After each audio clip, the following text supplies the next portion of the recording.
together. Hey guys, thanks for coming in and watching the newest episode. I just want to let everyone know that we all appreciate the support and all appreciate everyone coming to watch the podcast. We're having a ton of fun with this. Sorry I'm having to be a little quiet. It's about 8:40 in the morning right now, and I'm trying to just get this as edited as soon as possible so that way it can come out tomorrow in the proper time. But yeah, we really do appreciate all the support that's coming our way. We're having a lot of fun with this, and we appreciate that people are allowing us that fun with this. The views and support on the last video were absolutely awesome, guys. It's only 60 views, and I know it's not a lot to a lot of people, but yeah, to small channels like us who just kind of do this on our free time, it really does mean a lot to us. So yeah, sorry if my audio is a bit quiet in this episode.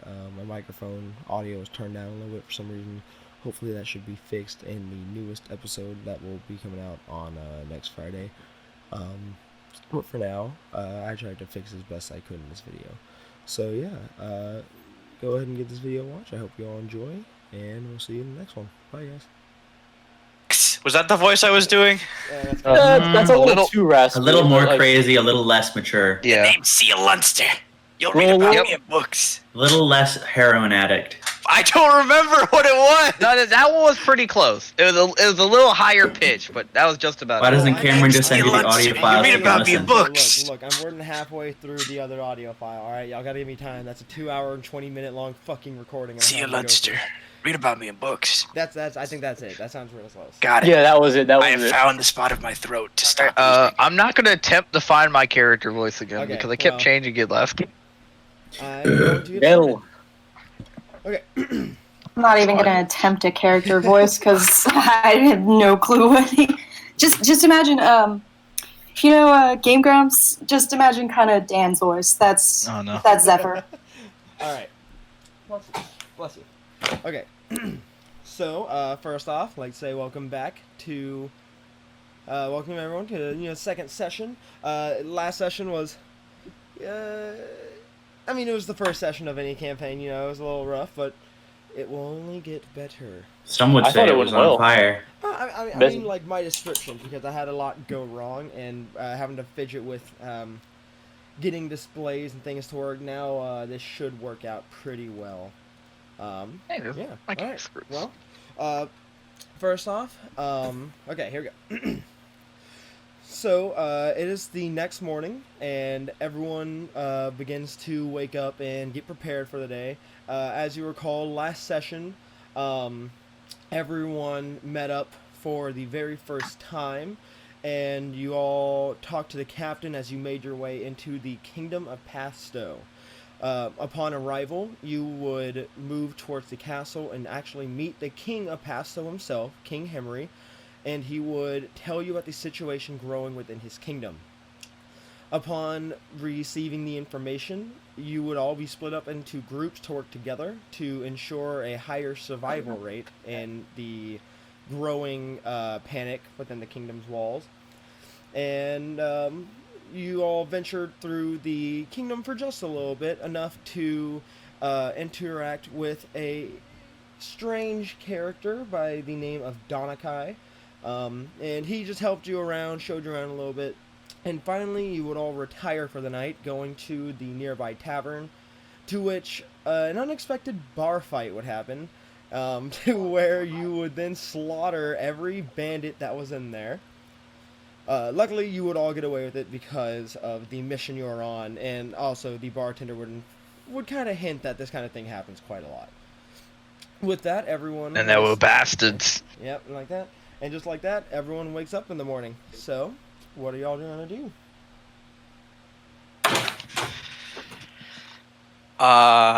Fuck, what would Seal do in the morning? Well, I would head down to the bar, to the bar room, or whatever you want to call it. Yeah, just like that. And sit down at a table and get some food. Okay. Or some breakfast, some meat to start the day out. For food, they just have standard tavern food. They have just some like plates. They got of meat, pretzels, stew. beer cheese. They got a bunch of different stews, some soup, dry jerky, just a little bit of kind of everything that you'd expect to find at a tavern. Okay, so you already go Samine down. will also go. Continue on. Samina will probably also go down to the bar. Crow on her shoulder, Raven on her shoulder again. Okay. So y'all both head down to the tavern, take a seat. I'm assuming y'all are probably going to be sitting near each other since... No, I'm going to sit as far away from him. As far as possible. Sit as far from her as possible after she... Yeah, far from her as possible. Fair enough. I may have nearly cleaved a man in half, but she made a man turn into ashes. Was there a window in the room? There's a window in your room, yes. Okay. So Seal's not going to show up for a little while.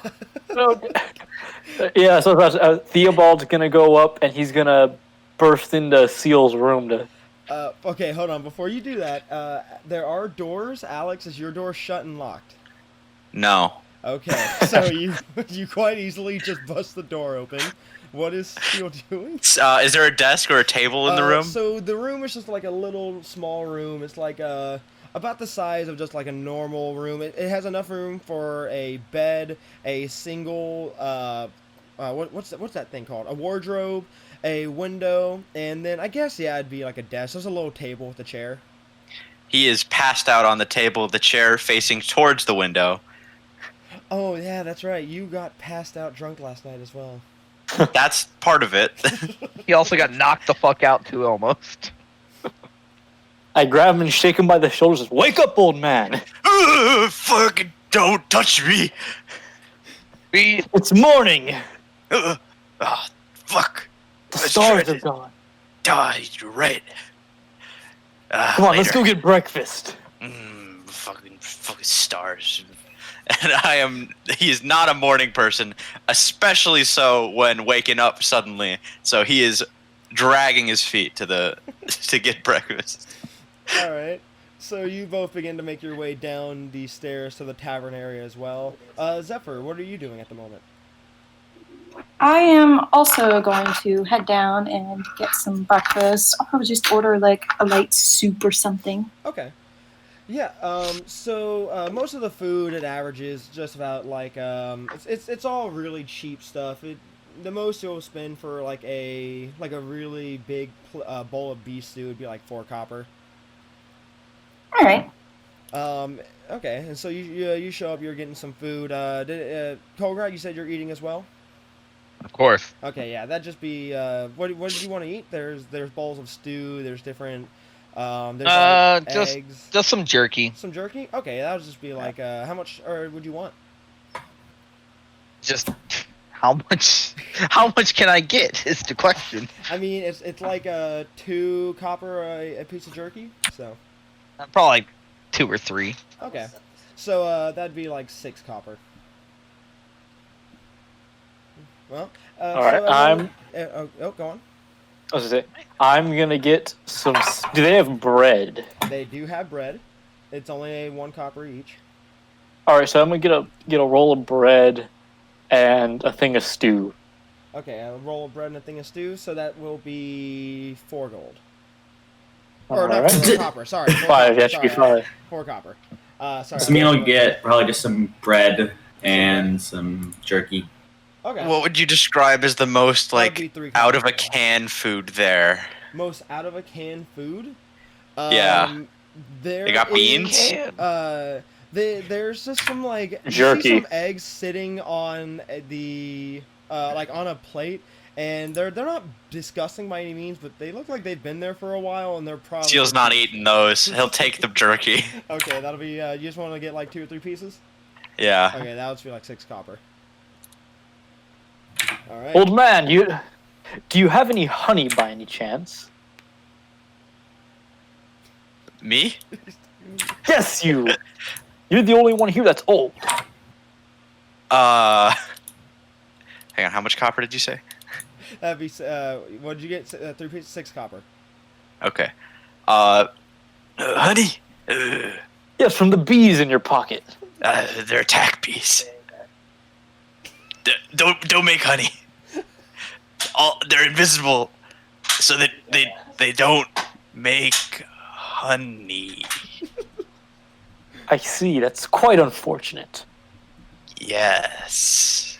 So, as you're all eating, the barkeeper comes over and he just kind of looks at you all and says, sorry, I'd just like to give another apology for the disturbance last night. We get some rowdy people around these parts, but they don't think anything of it. Not everyone is like that around here. No kidding. Well, feel free, eat up, stay as long as you like. We're open all day. Unfortunately, you did only pay for a single night in these rooms, so if you do end up wanting to stay again, that will be another charge. Well, I say we head out as soon as possible. We can probably secure different lodging somewhere else just to see a different part of the city over the night. Where are we going again? Dog bark. I Down remember boy. we saw the statue yesterday. We looked at the statue. Investigate that legend if you'd like.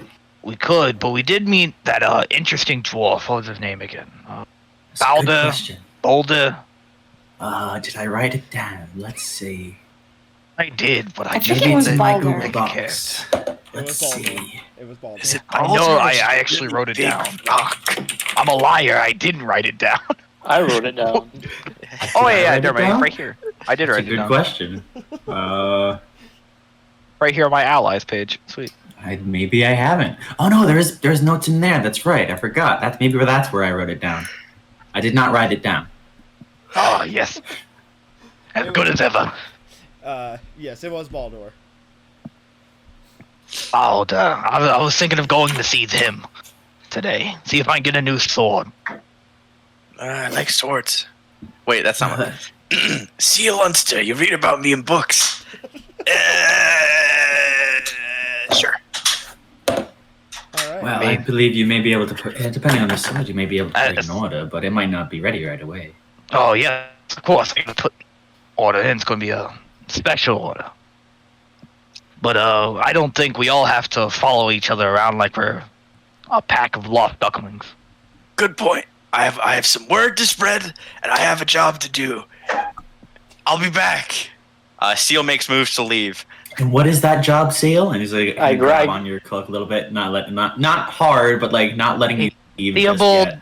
how about you keep an eye on our good friend Seal It's for the day? related to my. Wait.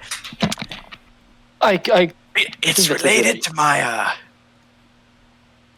things. Bees? Do you need? Are you going to let me leave without explaining, or do you want me to get into it? Because it's going to be a long story. I'm gonna say do you have a you brief can leave. synopsis? But Theobald has to go. Constellations are bullshit. All right, the They're second he starts all talking, I lying to walk you. out the front door and go, all right, I'll see y'all later. Alright. Come on, Sue. Let's go spread the word about those Um, constellations and how they're yes. bullshit and whatnot. Thank Seal, you for not no. making me explain. I'll leave you to it. I might go talk to that dwarf as well. Do you mind if I come with you, Cole? He needs to know about the word. Let's go. Colgrag. Colgrag is my name, but Bear Arms is what I shall be called. Right. Well, Bear Arms, do you mind if I come with you? The more the merrier, in my opinion. I just think we I'll come should. with y'all. All right, sounds good to me. So Theobald and Seal, you're off to spread the good word of I'm sure constellations are bullshit. I'm sure Big Rock friend will love this. That's not my voice. It's so hard to keep it right. I'm sure a Big Rock friend would love to hear the word. Which one's Big Rock friend? Come again? Baldur, like a big rock. Ah, yes. But how about you wait till I leave the smithy? No. It's better Okay. in a group. All right. Well, I'm it looks turning like back I'm into a coming. pirate. I don't know why. Alright, so for the sake of brevity, Yarr. everyone is going to begin to make their way to Baldur, the blacksmith. Yes. Okay. Yeah. So you all step out of the tavern. It's very early morning. It's about 9 o'clock in the morning right now. The town is not super active, but you can tell everyone's starting to get up. You see a bunch of men walking down the street, all beginning to head towards their different jobs for the day. As you go down to the blacksmith, where Baldur had pointed the way out to you, you don't see really anything interesting along the way. It's really just a bunch of city streets, mainly just a bunch of houses and various stores. Eventually, you do get to the blacksmith, and whenever you get there, it is a large, primarily stone building. Out on the side of the building, you see a big kind of open patio-looking area where there is a forge, and you actually see Baldur right now sitting there, hammering away at a sword, just getting ready for his job. As you're walking up, he kind of looks over and looks at you all and says, "Oh, I figured I would see you all here today. Come. What can I do you for?" You see, this grateful compatriot of ours needs a weapon. Oh, I see. Whoa. Watch your tongue with me. I'm well aware. We had this discussion. It's force of habit. We've had our talks, I know. And your group wasn't the greatest of all, but like I said, we'll leave that in the past. Alright, but for right now, I need to talk to Baldur privately. Baldur nods his head and goes, private. That is no problem. Follow me to my office type area." And he begins to walk towards the back where there's a large wooden door, presumably to an office of some kind. He walks in, opens the door, and just kind of motions for you to come in. Alright. I walk into the door, shut it behind me. Keep an eye out for... Before he shuts it, can I try and get my invisible imp to go in there as well? Make a stealth check. Yeah, make a stealth check. Would that be with advantage because he's invisible? Yeah, go ahead and make a stealth check with advantage. One here. Oh, that's not good. Give me that's one. better. What's the fucking stat he has?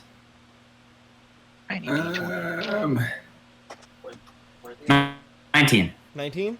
Okay, yeah, you are you're very easily able to get your imp inside of the room with no problem at all. No one seems to notice. Alright, well, as the door shuts behind the imp, closely getting, very quickly getting in, very silently, the dwarf looks at you, bare arms, and says, "Alright, what can I do for you?" Alright. I reach into my ruck or whatever I have on me and pull out what looks like a wad of cloth, and undo the wad of cloth, which is actually a piece of banner from my clan. And what lays in it is a hilt with probably about 2 inches of sword still left on it after it was broken. That has the crest of the Wolfpine Kingdom or battalion or whatever you want to call it, the army, in the pommel, or as the pommel. Okay. Now, I need this to be reforged and remade into a new sword. He will look at it and very carefully grab a hold of the hilt and like kind of look at you as if asking permission before he takes it off your hands to begin inspecting it very, very closely.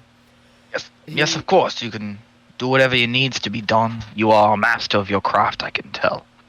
So he very carefully grabs a hold of it. He begins to look it over. And he spends quite a good minute sitting there looking at it before he looks back up at you and nods and says, "I think I can work with this.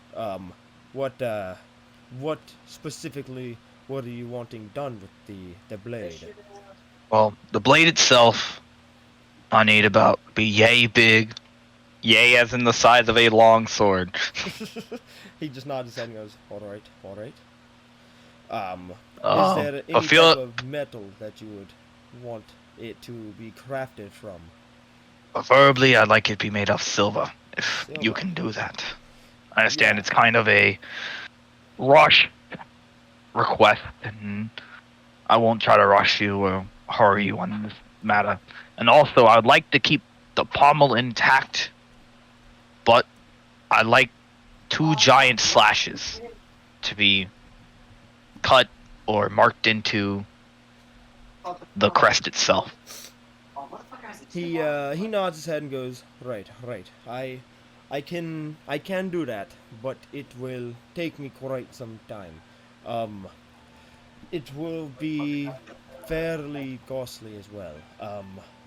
Most of my longswords here, they cost about 15 gold each, but this will be a special occasion. If I had to take a guess of the price right now, I would say it would be probably around about 30, 40 gold. Is that within reason for you? Well, that's completely fine. And do you normally do half now, half when it's done, or would you like me to pay up front? He kind of looks you over and then says, normally I would charge you at the moment, but you did get me out of quite the sticky situation last night. I trust you, especially with such a precious item that I will have to hold on to. You can head out now and simply pay me whenever the request is finished. I thank you, my good man. He nods. And I take the piece of banner and tie it around my left arm, Okay. and then walk out his door. Forgot to mention that whenever she went in, the imp went inside, Samin would like lean up on the counter and just kind of close her eyes, look through the eyes of the imp, and seeing what it sees and hears, but she's blind and deafened. And as he comes back out, the imp's gonna follow like right behind. The question is, would Samin know either of the things I had in my hands? No. Okay. No. Yeah, Samin would not know really anything about the happenings of Wolfpine. That was a little bit outside of her jurisdiction. Well, okay. Whenever the door opens and Bare Arms walks out, Baldur falls behind him and then sets the sword hilt on a lower shelf behind one of his counters. And he looks at the rest of the party and says, "Alright, is there anything else I can do for any of you here? Any weapons, armor, anything?" Seal is going to take a long moment to think. Alright. I think I'm fine So am personally. I. Right. What about, he looks over at Seal, seeing him in quite the train of thought, and goes, you there, is there anything I can get for you while you're here? He pulls out a wooden boomerang. Okay. Oh no. Can you make this out of metal? He looks at it, and he thinks for a moment and goes, "Do you want me to cast this in metal or make you a new boomerang from scratch?" You do you, buddy. He just kind of lowers his hand, like he makes a motion like he's waving downward and goes, "I don't think it would be quite the good idea to cast the wood around metal. It might not work correctly. If you'd like, I can try and make one from scratch, though that weapon seems to be a little bit out of my specialty, but I'm sure I could work with it if you would like me to." Yeah. Right. That will be about, let's see here. That will be about 25 gold pieces. All right. As Seal brings out the money, you notice that he reaches into the same bag that technically has the bees, and you hear crinkling papers, and along with the gold, as he pays the man. Some very good trained bees you got there. The Yeah. dwarf takes, he looks a little surprised at the word bees, but I didn't tell that to anyone. No, he doesn't know about the bees. Bare Oh, right. Arms. He just said Shit, bees. yeah, bare so arms. The dwarf seems a little concerned, but decides he doesn't really want to know, and neither does he really care. So he just takes the gold and says, Right. I will get started on that whenever I find the time. Is there anything I can help anyone out with? Anyone here I can perform my crafts for? And he looks at Zephyr, Samin, and Theobald. If you could make maybe a few darts for me, that would be useful. A few dots? Yes, that seems quite possible. I think I can do that. Looking for about maybe 5 right now. 5 dots? Right. They're only about 1 gold apiece. So if you need 5, What? that will be about 5 gold. What?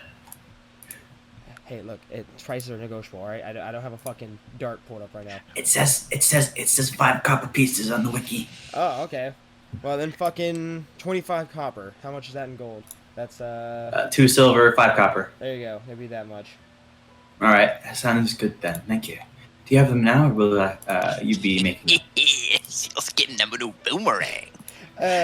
He looks I'm at... gonna fucking snap Wesley that and boomerang in says, half. You can pay to me now. I'll have a new I can go ahead and give you the dots now. I already have some made. Thank you. So he hands over the 2 silver and 5 copper.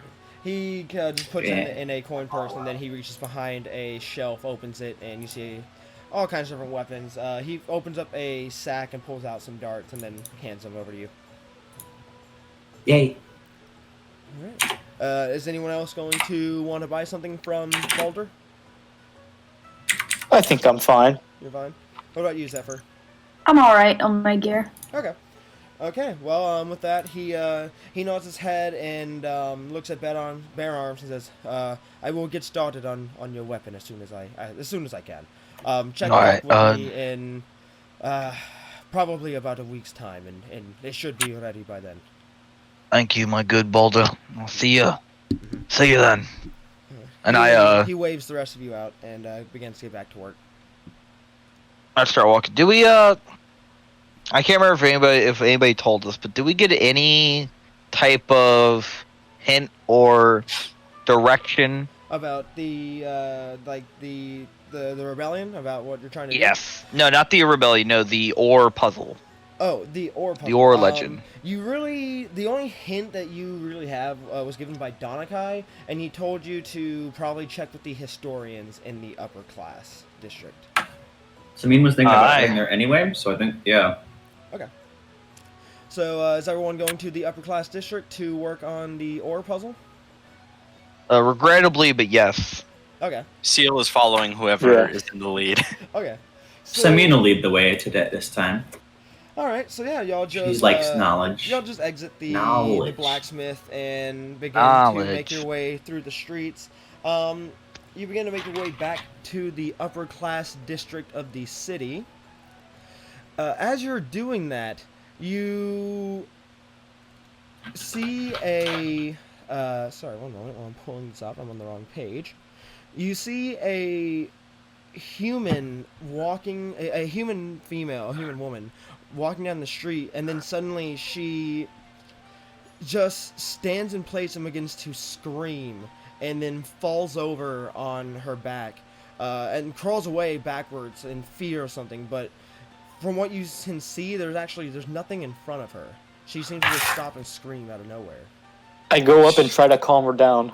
What's wrong with you? I'd love to make a perception check, but I'm in the kitchen putting a pizza Are you in the okay? oven. You said you wanted to make a perception check, Bear Arms? I did, but Okay. I said I'm in the kitchen putting a pizza in the oven. Can I make one as well? Yeah, go for it.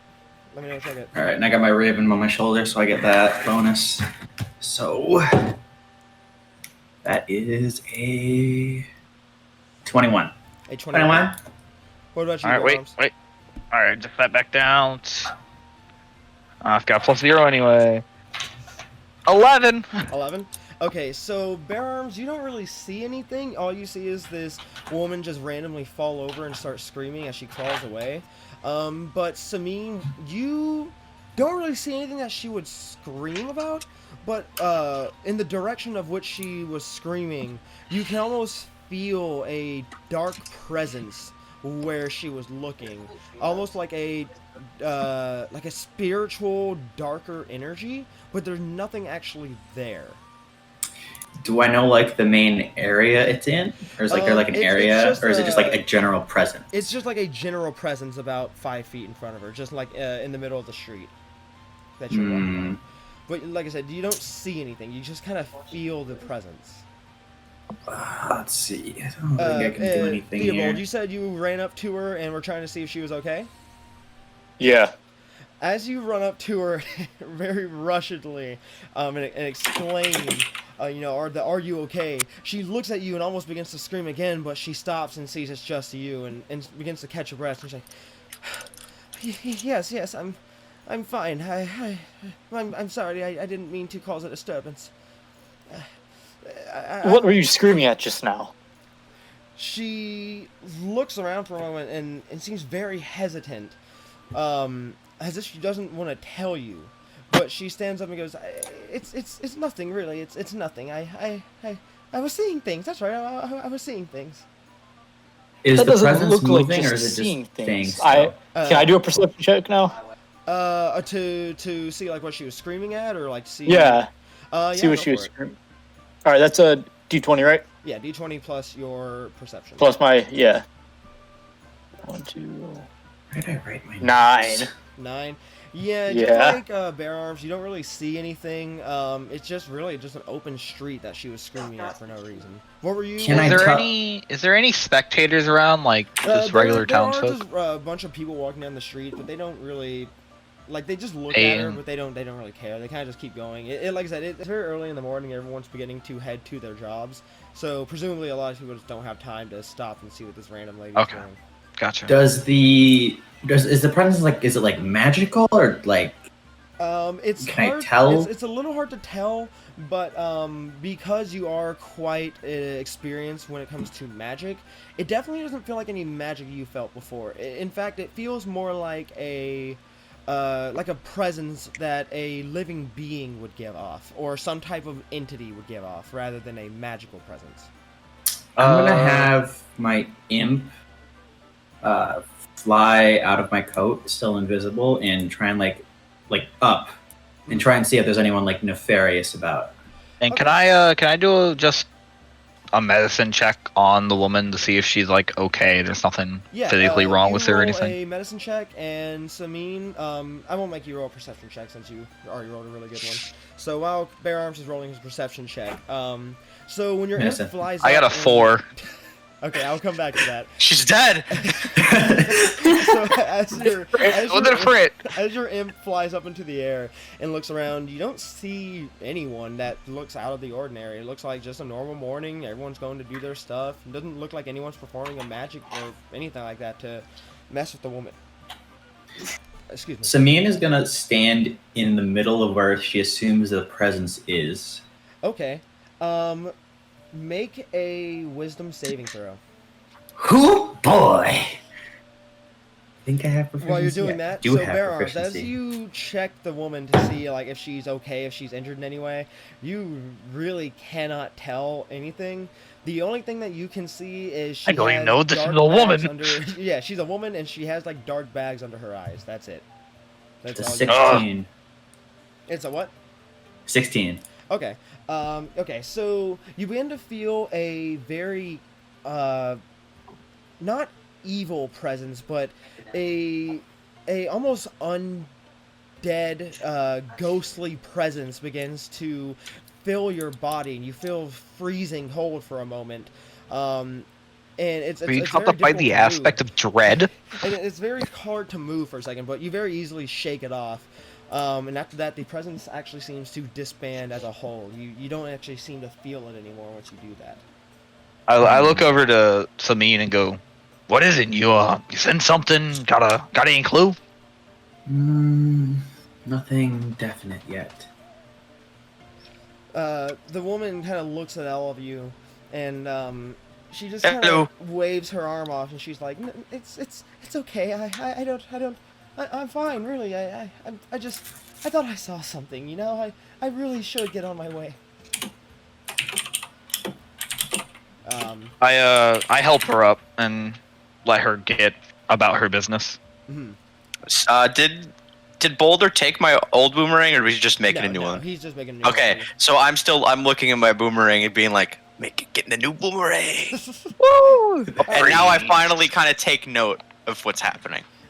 Okay, so you don't know exactly what's happening, but No, not at all. But you just see this woman who screams just kind of walking off. She's still shaking. Her hands are kind of rubbing against each other and trembling. She's looking around very timidly, but she does begin to walk off. Seal, Yeah. you didn't happen to see anything, did you? DM? Arse. No, you didn't see anything. You were looking at your. You saw your boomerang. You saw your. Fucking Not at all. Nothing. I Okay. figured you knew the fucking answer. That's why I didn't say anything. So yeah, she just begins to walk off.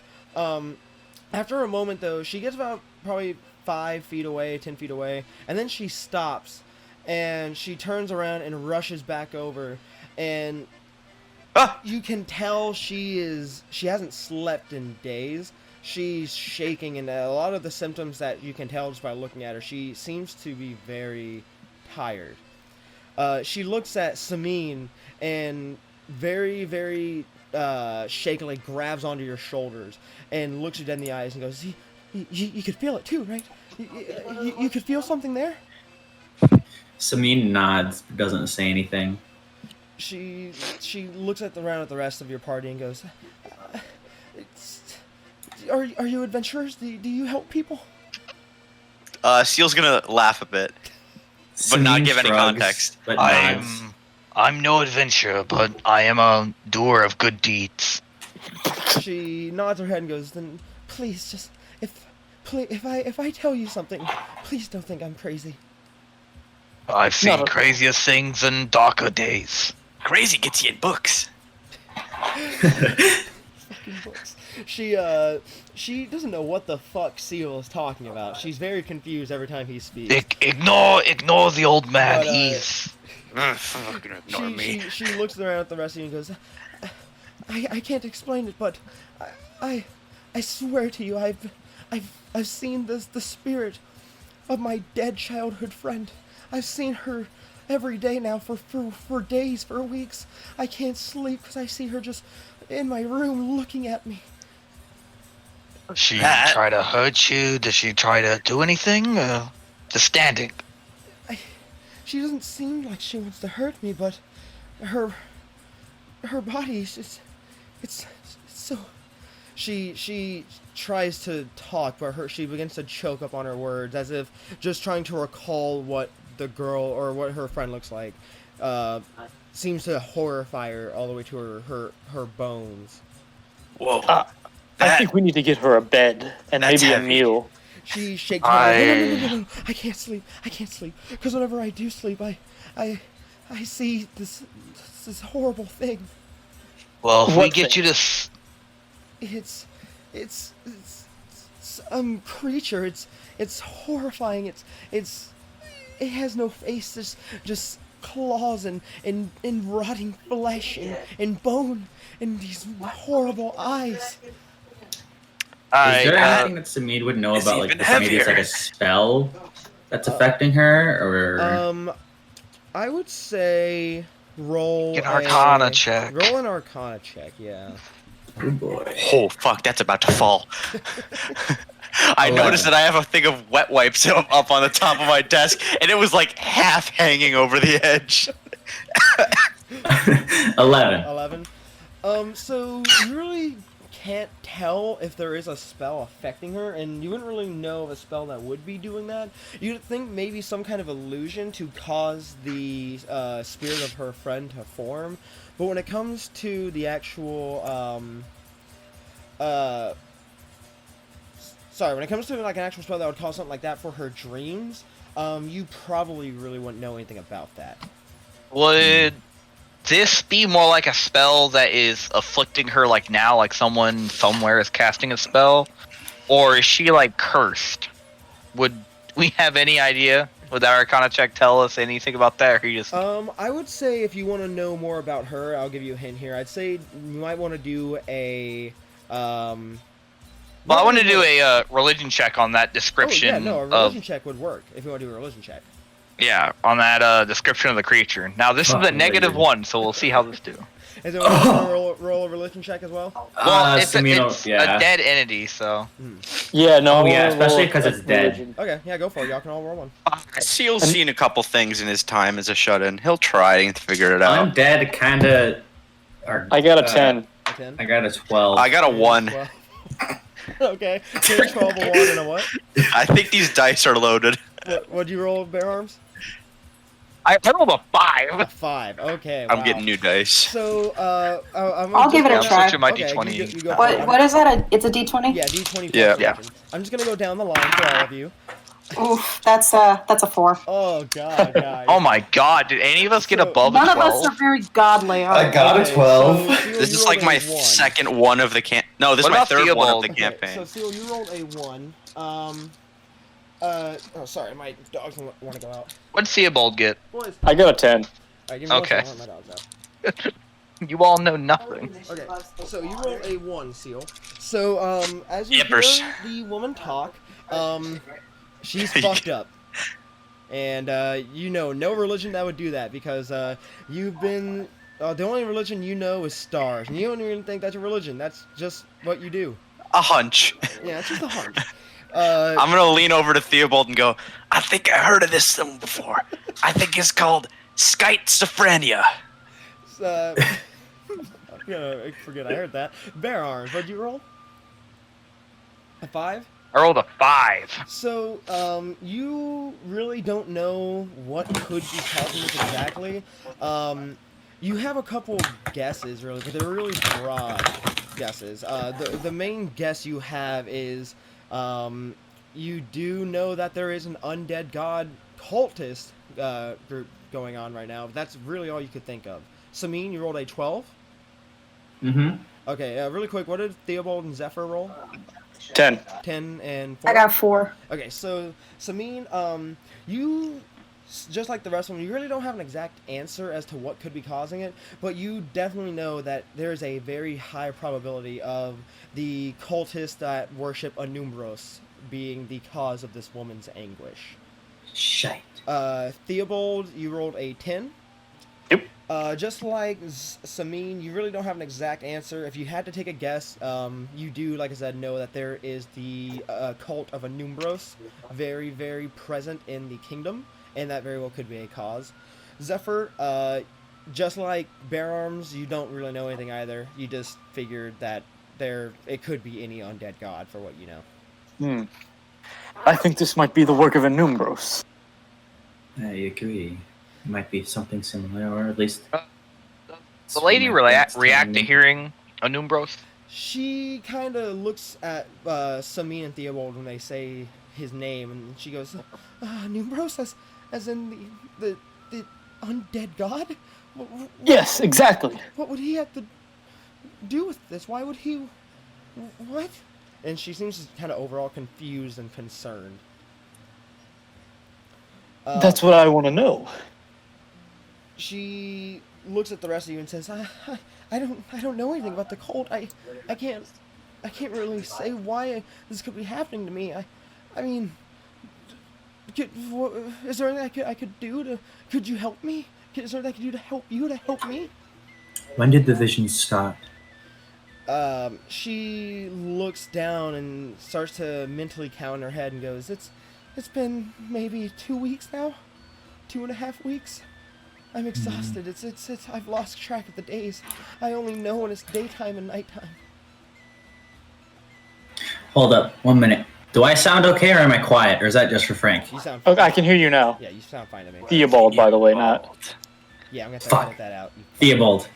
Clap, clap, clap. There we go. Now you know Yeah, where it's at. Ah, that was hard. All right. Here, everyone just scream so there's a peak in the audio so we can see. I was about to. Okay. Get So the I think we're good now. okay. So yeah, she asked if there's anything that she can do to help y'all to help her. I Did you do think anything? Did you touch any magical artifacts or just see anything that may have caused this? Do you know? She tries to recall, but you can tell it's really, really putting a strain on her, because she is very exhausted. After a moment, she goes, I can't really think of anything specific. I mean, I tend to leave the castle walls occasionally and go and pick berries for my business and flowers, but, Castle Walls. yes. Are you yes. part of the royal family? No, I simply just run a floral shop, not too far from here. It's not unusual for me to leave the walls. The guards, they know all about me. What is your name, by the way? My name? It's Eleanor de Beauvec. Eleanor. All right.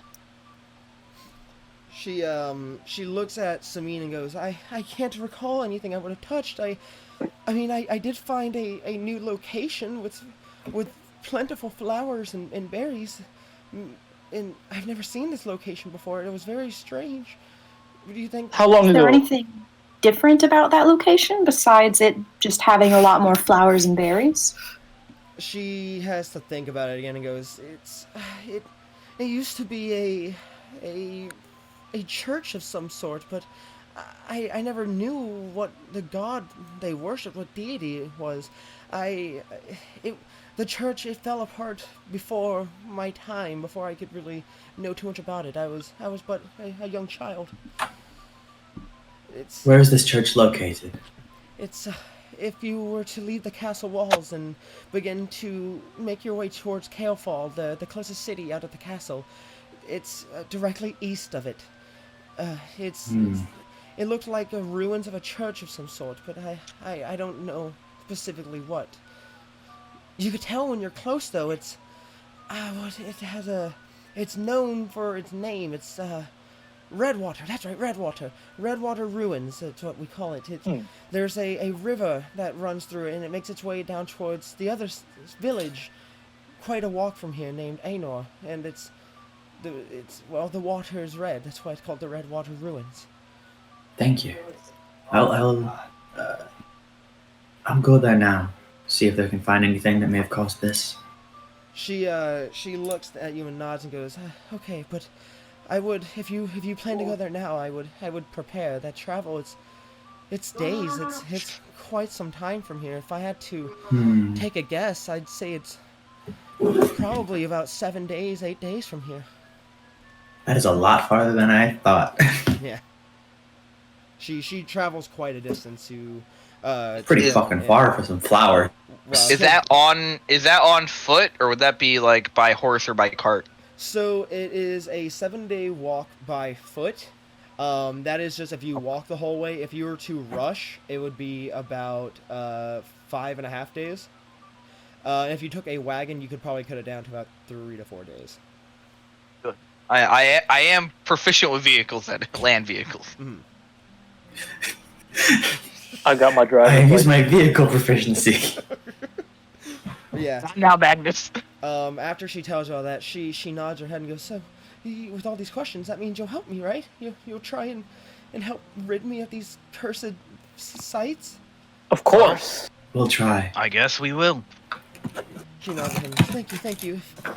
If you need anything, I like I said, I run a floral shop. I'm the only floral shop in the middle district. Just find it and you'll find me. Oh, you mean a florist? Yes. You're a florist. Yes. Okay. And well, team, anything else we want to do, or should we head out and investigate this church? Yes, I say we head out there right away. Well, it's quite far, so we may want to prepare, and then, if we can try and look for any information with the scholars about Eberron. No, not Eberron. Or Anumbros? No, the god Anumbros. Oh, Anumbros. Okay, I thought you were talking about our original objective heading. Well, we can do that too, but I always think, well, how about, I don't want to split the party, but like, how about half of us go and get supplies for the journey and secure a cart, and then the other half go and speak to the scholars, just so we're not spending 7 hours to do 2 simple tasks. we could do that. I'll go. I believe we may need to find a book as well. I've spent We might not far have the longer on information a on lot hand. less. Deal, we know. It took you 20 minutes just to walk from the tavern to the smithy, and it was 2 blocks. You try walking with these legs. I'm walking with my legs. All right, so the party is going to split up and all kind of get things figured out quicker. All right, Cameron, if you fuck us over, I want to be angry. All right. Samine will definitely go to the library because Okay. she wants to know more about the So undead Samine's god. going to the library. Is anyone going to follow her? I think Seal, Samine, and I should head to the library to research its Anumbros. All I'm right, not well, sure I'm if gonna I head trust Seal to. with any books. I don't Okay. want him near me within any way, shape, or form. Okay, so That man scares me. Hold up, I'm getting a call. okay. While he's doing that, so Seal, Samin, and Theobald are going to go to the library. Bear Arms, are you going to go and get supplies and look for a wagon? Oh, Yes, I was gonna head to probably. Or probably gotta be like a supply depot or a general store or something. okay. Zephyr, are you going to follow him? That way he's not by himself. Yes, because I only have a day's worth of rations, and I also need to run by the smithy, I guess it is, because I realize I don't have any arrows for my longbow. Okay. Yeah, that's fine. For that, I actually, I would say you might want to go towards a Fletcher more than a blacksmith or an armory. You might actually find better equipment there if you're looking for things like arrows and bows and stuff like that. Okay. Is there one on the way to the general store, or? We will get to that in just a moment. Alrighty. Okay, so the party is splitting up. So, I'm going to need Bear Arms and Zephyr. One of y'all can roll a, let's go with a perception check. Whichever one of you rolls, I'm assuming you are both going to be looking for the shops and everything together, so whoever rolls can roll with advantage. As for Theobald, Samin, and Seal, I need one of you to do the exact same thing. Roll, and feel free to roll with advantage as well. I feel like the other group should wait till Samin's back since they have like a +8 to perception. Alright, well, while we're waiting on him, we can go ahead and start with Bear Arms and Zephyr. If one of y'all can go ahead and roll me a perception check. What's your perception modifier? Mine's a +1. All right, good. Mine's a +0. So Alright, go so, ahead. Yeah, go ahead and, like I said, roll with advantage, Zephyr. Alright, what's advantage add-on? So Or? just, Roll twice. Just roll twice and keep the highest number. Okay. Oh, that's a 19, +1 is a 20, and a 6, so Okay, I guess 20. Yep. You're gonna have to give me a second. I'm That's grabbing fine. some stuff because apparently my roommates is here. I will go with Bear Arms and Zephyr for right now. So yeah, okay, so Zephyr and Bear Arms, you split off from the party and begin to go and look for a Fletcher as well as a general store and a like it's just a supply depot in general, right? Yeah. Okay. And then somewhere I can like rent a cart. We don't need to buy one. Yeah, just to rent a wagon. Actually, is there like a guard barracks anywhere near like the edge of the wall or something? Like maybe I could borrow a cart from them. There is actually the main barracks near the outside of the walls. They're not near the outside of the walls, like near the walls themselves, towards yeah. the exit of the city. Gotcha, perfect. So anyway, y'all venture around. It doesn't take too long before you find a. You don't seem to find a general store anywhere, but you do actually come across a. Or did I say general store? I meant Fletcher. You don't seem to come across a Fletcher anywhere, but you do actually come across a very large general store. And when you go in, sorry, let me pull up my notes here. When you go into the general store, you see a little bit of everything lined up along the walls. You see all kinds of smaller things like some just cheaper potions, clothing of random types such as pants, shirts, cloaks. Some weapons as well that seem a little bit more worn than weapons that you probably use. Some like chipped swords, smaller hammers, as well as some darts, some arrows lining the walls as well. Behind the counter is a very tall elven man, and he looks at at you two as you enter and he goes, "Ah, hello, welcome to my store. What can I do you for?" Well, I need. I'm sorry, I blanked. Where are we? The Fletcher? You're at the Or general We're store. at the general store. General store. Sorry. Well, we need some traveling supplies like rations and such. Ah, rations. I do have some rations, actually, yes. How much are you looking to buy? About 7 days worth. 7 days worth of Wait. rations. I'm sorry. 14 days worth. 14 days worth of rations? That would come about to, let's see here. That would be about... 42 silver. Alright. Alright. So I hand him 4 gold and 2 silver. Alright.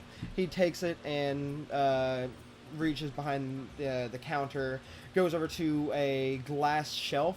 He opens it and begins to pull out all the rations and set them down onto the counter.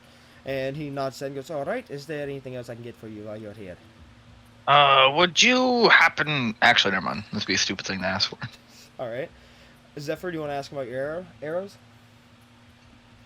Yes. I'm looking for, let's say, 10 arrows for my longbow. 10 arrows for your longbow. Right. That would be... You said 10? Yes. Okay, let's see here. That would be about, about 70 silver. Oh, fair enough. Alright. Yeah, so I'm assuming you go ahead and give him the required income? Yes, and for the rations as well. Yes, okay. So he goes ahead and begins to get everything out for you. He sets it all down on the counter for you to take, and nods his head and goes, alright, is there anything else I can get for you while you're here? That's it for me. That'll be it? Okay. Well, Yep. We're all set, I believe. Can you, direct us to, like, the closest place that we could rent a cart for, probably about for about a week or so. He would like a wagon. Yes, just... I would say, I don't quite leave the city walls all too much, so I'm not quite sure. If I had to say, you would want to look either more in the upper district. They sent to... Well, actually, is it for commercial, or what type of business are you wanting to use the wagon for? Just travel. We just need to head about 3 or 4 days out of town to a location, come back probably a day or two later. Alright. In that case, I would say check maybe closer to the wall, more in the lower district. They tend to have a lot of visitors come in through that area. So I'm assuming there would be a place for a wagon there. Alright, thank you, my friend. No, you have a wonderful rest of your day. Thank you, I appreciate your business. And, well, I head out and probably head towards the guard barracks. Okay. And I'm going to be following after. Alright, Zephyr in tow. In that case, Samin, are you back yet? I'm going to take that as a no. Okay. So while you are making your way down there, you hear a younger gentleman just yell for help, and then a younger lad kind of jumps out of an alleyway and looks at the two of you and goes, "Help! Help! There's been a fight back here. Someone needs help desperately." Fight? Yes. There's my brother. He's injured and he can't hold him off any longer. Please, he needs help. Can I make an insight check to make sure this guy isn't bullshitting me? Oh god, what happened when I was talking to my roommate? You can roll an insight check. Nothing. Alright, what's... 15. 15? So, you look at him, and you really can't quite tell if he's telling the truth or not. He definitely does seem a little roughed up. He has dirt, like, all over him. He seems to have a couple of scratches on his face, but really no blood. So if there is a fight, it might not be as bad as he's making it out to be, but he does seem quite panicked, so it kind of makes it a little hard to tell. Alright, show us where your brother is. Alright, here, follow me, quick. And he quickly turns and begins to run off back into the alleyway where he came from. Alright, well, I ready my sword and follow him. Okay. Zephyr, are you following him as well? Yes, I have healing spells, so if Okay. he's actually badly hurt, I can help. Okay. So, as you begin to run into the alleyway, I need both of you... I need both of you to make dexterity saving throws. Or actually, no, only bear arms, because you're ahead, right? You're in front? Yeah, I'm ahead. Okay, Give me a yeah, second. I need you to make a dexterity saving throw. Okay. Well, shit. Say 14. Plus 1, 15. 15? Okay, so as you're running, the kid quickly makes a very sharp, like, right and dashes through a different alleyway, leaving you. And you almost are tripped as a large rope is suddenly strung across the ground, tightened, as if to trip you. But you manage to see it just in time and jump and kind of do a combat roll over it and stand up without taking any form of damage. As you do so, you look ahead and see 4 armed men, each with different weapons, beginning to walk closer to you. And they're all wearing different cloaks and hoods as they look at you with piercing eyes. Oi! The fuck this about? Well, that little shit duped us. No, yeah, it's fine. As you ask Fuck that, y'all want. one of the men steps in front and looks at you both and begins to raise his... Sorry. He kind of just points his dagger at you and goes, "You seek to destroy the great god. I know your doings, and I can't let you leave this city alive." You don't know what the fuck we're doing. I quite do, actually. You think any newcomer can just come into this city and speak with the king?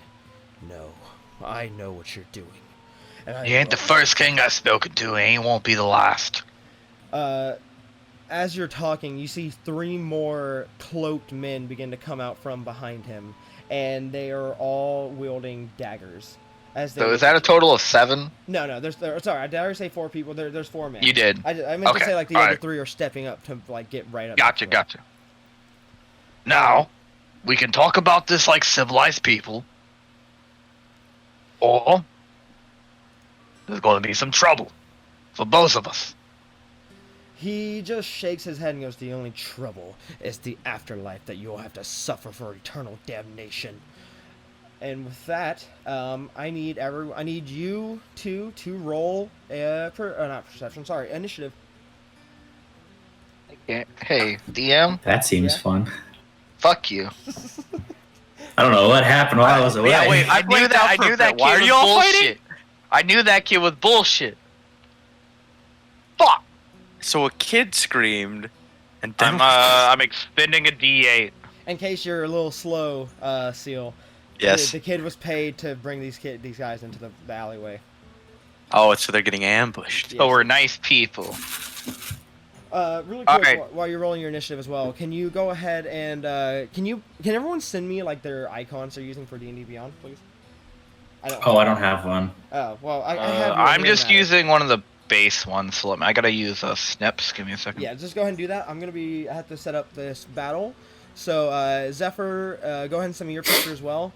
And when you're both done, just I will ask for your initiative. One moment. All right. This is going to be one part I edit out because it's going to take me a minute to set this up. There you go. Okay, thank you. Let me just... Okay.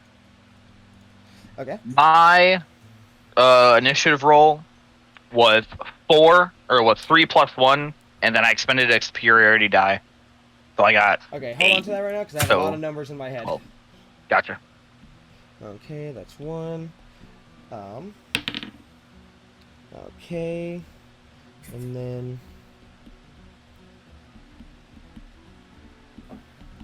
Alright. Ooh. Alright. There we go. Oh god, I wrote those wrong. Okay, no, that's fine. Okay, so go ahead and... What did you roll? Bear arms? I rolled a 12. You rolled a 12? But if I tie anyone, my actual roll is a 4. Okay. And Zephyr, what'd you roll? I rolled a 13. 13. All right. So, let me just get this set up really quick. Like I said, I'm going to be editing this part out, because... Here, we'll make sure you can edit out. Thank you. Getting numbers confused. Well, that's just the tail end of it. I mean, it gives them a good idea of where it is. True. Alright, yeah, this is why I was needing your... Gives me time to chomp on some Skittles. So we just chilling here then? Yeah, you're basically relaxing. There's a fight going on. I'm gonna go grab a muffin. You do that. Bro, what's with you and muffins? I made muffins! Bro, Can you send me send some some? muffins. Yeah. Okay, Don't be stingy. I want a muffin. Share the muffins with the class. so there's that. Redistribute. Alright, can y'all Oh, see the screen? I'm not over there. I'm not on the computer. I'll take care of my dishes. Hey, puppy. Alright, let me know when y'all can see. oh, he looks angry. Yeah, I got it. Alright, let me Who just... looks angry? Oh, that's a big-ass brush. How do I lower the fucking brush size? Your character does look like Dan. He was partly inspired by Dan. I made this OC like 5 years ago. Nice. Alright, so it's gonna be... let me make sure I have... Hence also why he's a bard. I think I made a bard. If I remember correctly, I haven't made him very sad with his backstory. He's just a real happy guy. Alright, there we go. I mean, mine's a happy guy, but he's got a sad backstory. There's that. I'm just saying this out that way y'all can very easily distinguish who is what. There's that. And then... Alright, give me one You guys are moment. getting jumped in an alley. Yes, they are. Jumped in an alley. And then last... It's a very nice looking one. Thanks, man. Mm-hmm. I'm drawing with a mouse. I know. Well, you definitely drew a 2 at first, too. Yeah, I know.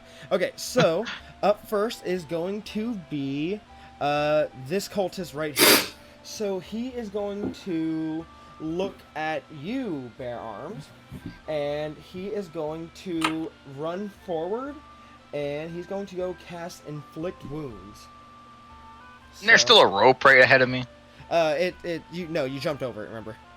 Oh, damn. I was hoping So they would have the rope- the dexterity save over the rope. Yeah.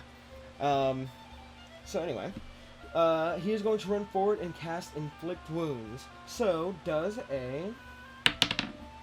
Let's see here. It doesn't tell me what Inflict Wounds goes off of here. Is Inflict Wounds a Wisdom cast? Yes. Wait a second. That's my only issue with D&D Beyond. It doesn't tell me these things for my NPCs. Oh, I guess it matters on the person, doesn't it? Make a melee spell attack against a creature you can reach. Okay. Touch. It counts as a melee, but you probably still give it your spell attack modifier. Which this... Okay, never mind, it did. It's just I was reading it wrong. Okay, so he runs forward and tries to cast Inflict Wounds on you. Does a 17 hit? Nope. No? No. Alright, so as he goes to place his hands on you to cast Inflict Wounds, you manage to take a little, just step to the side and evade his grasp as he moves past you. So he would be about right here. And that counts as a melee attack, right? Yes, I just looked it up. Okay, well I'm gonna repost that. Okay. So, I get to, as a reaction, I spend 1 superiority die to make a melee attack against it. So I get to roll. That is a 13 plus. Does an 18 hit his AC? Does an 18 hit? Yes, it does. All right. So 2d6. So 5, 10, 15. I hit him for 18 points of damage. 18 points of damage. Holy. Okay. Yeah. Let me. 18 points. So what's this? Sorry, I don't have my calculator open because I didn't expect you to do that much fucking damage. Okay, so as you swing at him, you're using your which weapon again? Just my greatsword. It's the Your only weapon I greatsword? have. Okay, so as you swing your greatsword, you slash it across his back as he yells out in pain. He doesn't fall over yet, but that you could tell that was a definite, really strong hit as his back begins to bleed quite quickly. And that will end his turn. So up next is Zephyr. What you gonna do, Zephyr? All right. I think what I will do is, give me a second. I think I'm going to cast Ray of Frost. Ray of Frost. Right.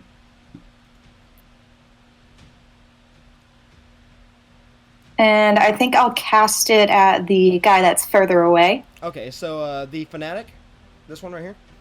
Yes. Okay. Go for it. Is that a roll to hit, or is that a like a save of some kind? It's a roll to hit. Okay.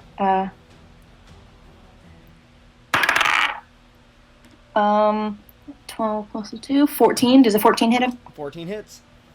Sweet. All right, roll for damage. From my D8. Wait. No? There it is. Oh, I dropped it. A 7? Yeah, that's a 7. My lights aren't very good in here. All right, so as you cast Ray of Frost, you see your hands begin to glow as the blue crystallized air just blasts at him, and he tries to sidestep it, but he's just too slow as the blue air hits him and begins to crystallize on his skin, making him very pale, but he manages to shrug it off and begin to get back into a more fighting spirit. Alright, is that end your turn? Can I ready an attack? I think that would count. You'd have to hold your action for that. Okay, then that'll end my turn then. Okay. Up next is Bear Arms. What you got, buddy? Right. Oh, this motherfucker right in front of me just tried to hit me. Hmm. And he's looking real bad, so Yes, he is. I'm just gonna put him out of his misery. Oh boy, probably will. All right. So Damn. Well, that's an 11. 11 does not hit. So as you go to swing your greatsword at him again, he manages to expect it coming this time, and he manages to duck just underneath it to avoid getting hit. As he looks up at you with like a shit-eating grin. I smile and go, remember what I did to you last hit? Just be careful. And he just chuckles and goes, "Even if I die, the afterlife awaits me." Oh, but you die a failure. Alright, is that end your turn? That ended my turn. Okay. Up next... Sorry, I got confused. Why did I write that down? That's not right. So up next is going to be this guy right here. So he is going to look at the situation going on, and as much as he does want to hit Zephyr, he knows he's got to help his buddy out a little bit. So he's going to look at Bear Arms, and he is going to cast, or actually no, he's just going to throw his dagger at you. So, does a 16 hit? No. Alright, so as the dagger goes flying at you, it goes to impact into your armor, but it just chunks into the leather and just gets stuck, and it doesn't hurt you at all. It just gets stuck in the heavy piece of your armor. I take that dagger. Can that be my dagger now? Yeah. You have the strength. What's your strength? My strength is 16. Yeah, you usually just pull out the dagger and you can add it to your inventory. Sweet. Alright. I'll be using that in about 5 seconds. That will end his turn. Up next is this cultist right here. He is going to move forward. Let's see here. It's about 5, 2. To Bear Arms, and he is going to swing his scimitar at you. Does a 17 hit? No. God. So as he goes to swing it, he goes to swing his scimitar at you, and you easily just sidestep it and completely avoid the hit. And he looks at you very worried, noticing you've really taken not a single hit. Alright. And finally, up next is this last cultist, who is also going to run forward. 1, 2, 15, and 20. And he's going to swing at Zephyr with his scimitar. Alright, well, I'm a protection fighter, and Zephyr's within 5 feet of me. Yeah. So he has disadvantage. Well, it wouldn't have hit regardless. Does a 6 hit? It does not. So he goes to swing his scimitar at you, and you very, very easily just manage to duck underneath it and stand back up, very easily dodging the hit. All right, back up to the I want to dodge it Neo style. Neo style, Matrix. All right, back into the start of the round is going to be the cultist number 2. And he's going to cast Inflict Wounds again, back on you, Bare Arms. Does a... Oh, that's not going to hit. So he goes to place his hands on you yet again, and easily just completely misses as you take a step back and avoid his hit. Damn, you are fucking dexterous. That will end his turn. Up next is Zephyr. Oh, some pretty shitty cultist. What you gonna do, Zephyr? Okay. So, I think on this guy in front of me, I will get out my, do I have one? Yeah, I have a longsword. Mm. So, I'm gonna use that. Okay. And What swing it in with do that? I roll for this? Yes. Yeah, just roll your d20 to hit. And add whatever your modifier is. Okay. That's a 6. That is a 6? Yes. Okay. That does not hit. So as you go to swing your weapon at him, he easily just readies his scimitar up and just manages to parry the blade off of his, just knocking it out of his out of the range to hit him. That in your turn? Damn. Is there anything else I can do here? Yeah, that'll end it. All right. Up next, Bare Arms. Alright. Number 2 guy's pissing me off. You gonna swing your sword at him? No, I'm gonna definitely miss again. All right. Would you? I rolled a fucking 5, Yeah. bro. You miss. He, just like I said before, he very, very easily just sidesteps Alright. it and gets back in This range. guy, it's pissing me off. I'm acting charging. Oh, all right. Go for it. Oh no. Man, this is a very bad fight. No one's landing anything. I just crit missed. You crit missed. I got a 1. Okay, I didn't expect this to happen. All right. Let me... That die gave me 1 good roll, which was a 13. Now I haven't gotten anything else from it. All right, let me... That's my bad luck die. I shouldn't use it. Trying to see if... Okay, I do not have a... Okay, damn, I don't have a chart for that right now. Okay, so as you go to swing, you end up swinging just a little too far, and as you're swinging it, the cultist actually shoves into you and pushes you more back out of the way. And Zephyr, I need you to make a dexterity saving throw. Or either a dexterity or a strength saving throw. Okay. What do I roll for that? Just roll a d20 and then add either your dexterity save modifier or your strength save modifier. Okay. That's the 14 plus my +4 on dexterity, so an 18. Okay, so as you see Bare Arms being pushed towards you with his sword still swinging through the air, you very, very quickly manage to just drop to the floor and avoid the great sword that would have probably cleaved you very, very easily. And with that, Bare Arms, is that the end of your turn? Yeah. I'm pretty sure you just made me prone, too. Yes, you are prone. Zephyr, because you kind of had to drop prone or else you would have gotten a attack of opportunity done on you, you are also prone as well. Alright, so up next is going to be this Fanatic again. And now that he has no dagger, he is just going to move forward. Right here. And going to cast Inflict Wounds on Bare Arms. Oh my god, does a 9 hit? No, it does not. No.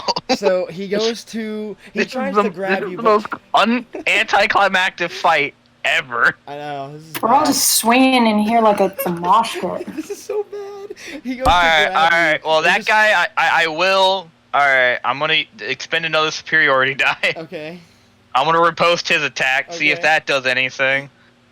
go for it. But no, don't want to use that D20. That's the bad one. Yeah, I'm gonna switch D20s too. This shit sucks. Oh my god! I just crit missed again. You crit missed again. Again. Okay. Wait, I should have been. I probably couldn't even done that because I'm prone. Yeah, if you want to retcon that, I'm okay, because I wasn't thinking about Wait, that. I just realized like because I'm prone, Okay, I can't. I so- don't think you can take any actions for No, prone you anyway. cannot. You'd have to stand up, which would be half your movement. Okay, so he just very easily misses. He actually just kind of trips over his own feet. He doesn't fall over, but he catches himself and misses his attack. Good lord. Okay, up next is going to be this My cultist test right rolls again. here. So again, he's going to swing his sword at, or his scimitar, this time at Bear Arms. So Bear Arms does Yar. Oop, drop that. Oh, buddy, that's a nat 20. Fuck. Alright, so he goes to swing at you with his scimitar. So let's see here. That is going to be... Oh, I don't have that. Alright, that's gonna... 4... 9 plus 1... So as he swings his scimitar, it cleaves into your left shoulder, actually almost piercing into the bone as you are pushed down against the floor further, dealing 10 damage to you. Good. I'm gonna use Stone's Endurance to reduce the damage dealt to me Okay, by 4. by 4. Okay, so you take 6 damage? Yes. So yeah, and with that, that will end his turn. And then up next is the cultist right here. He's going to do the same thing. He's going to swing his scimitar at you. Oh, that's a 6. Okay. So he goes to swing his scimitar, and you very easily, despite the sword being in your left shoulder, manage to just swing your arm out of the way and avoid the hit. Back up to the start of the round. Cultist number 2, buddy.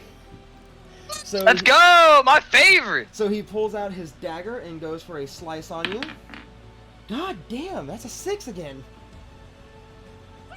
Alright, and just like before, he goes to swing. You manage to move your head out of the way as his dagger slices into the dirt. And with that, his turn is over. Up next is Zephyr. Oh, here, right now, I have 3 dudes on top of me. One has his sword in my left shoulder. One has his dagger stabbed next to my head, stuck in the ground. And the other one's stabbed right next to my right arm, stuck in the ground, too. Yeah, you're playing fucking, what's that game where you have to put your hand on different colors? I'm playing Twister. Yeah, you're playing Twister right now. Alright? Alright, Zephyr. Alright, Give me the money. Show me the money. Alright, come on. I'm gonna use my longsword. Alright. See if I can... Yes! A Alright, 15! That definitely hits. Alright, roll for damage. Alright, good damage. Come on, let's go. A 7! Lucky 7. Okay, yeah. So as you slice into him, you actually tear all of the cloak that he's wearing in the front as a large gash is created across his chest and blood begins to spill out. He already begins to cough up blood and he's very, very close to death. Alright. Alright, that end your turn? Nice. And that's it. Alright, Bear Arms, you're next. Start killing people, please. Alright, number 2. Let we go. this be the beginning of good rolls. I didn't plan Does on this. 22 hit, Karen? That definitely Tell me, hits. does a 22 hit? That definitely Oh, hits. thank Christ. Alright, here we go. Shit. I dropped my D6. Guys, I did not plan for this fight to take this long. Well, you didn't plan for it to have 2 literal rounds don't of think- combat where no one took damage. I don't think I've told you about the Pathfinder fight where me and my friends took an hour to kill some crabs. Alright, how much damage you roll, Oh, buddy? I meant to say that I stood up. Yeah, but, that he does takes- half your movement speed, so you're fine. 11 points of damage. Okay, so as your sword cleaves into his shoulder... Well, and no, actually- I want to paint the picture. No. Okay, I go wanna for it. Because ain't he dead, dies, but- right? No, he ain't dead. He's close. He's Oh, he very ain't close. dead? Oh, never mind then. So, I thought as you swing Just hit your him for- sword down into him, it actually cleaves into his shoulder like you had just gotten done. Which, by the way, as you stood up, the sword's still in your fucking shoulder. The It cultist hurts is a lot. just looking at you in fear as this large Goliath stood up with a sword in him. But that's beside the point. You cleave it into the cultist's shoulder as it actually gets lodged in between his shoulder blade, and you hear a loud crack, and you can tell you shattered many, many bones in the left side of his body. Anything else? I can't do anything else. Alright, so up next is going to be this boy right here. So, seeing what just happened, he just wants to get the fuck out of there, seeing how the fight only just started and they're very quickly losing. So he is going to try and disengage from combat, which gives you a attack of opportunity if you'd like. Bear arms. Oh yeah! I don't know how I want to do this because my sword is stuck in the other guy, but it's You okay. can just very easily Actually, take it out, it's fine. no, I know. Here we go. Nope, that's a 7. That's a 7. So as you go to swing, he just throws himself against the wall, avoiding the hit, and then begins to take off running. So he makes it about 10, 15, 20, 25, 30. About that far. And that will end his turn. Up next is this dude, who is also going to try and run away, because he does not want to die. He is not as much of a fanatic as these two are. So that gives actually both of you attacks of opportunity. Or actually, no, that gives Zephyr an attack of opportunity, because you only get one per until your turn again, right? But it was a reaction each. Oh, is it a I reaction think- each turn? Okay, in that case, you But both it might get attacks of not be. opportunity. You know, fuck it, my rules. Attack of opportunity, both of you, if you want. Okay. Alright, so he's running past both of us? Yeah, he's trying to Because run... technically he would get hit by Zephyr first and Yeah. then me? Yeah.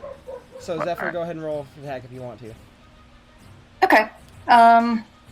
Let's see. What do I want to do? I'm going to cast Ray of Frost at him. Go for it.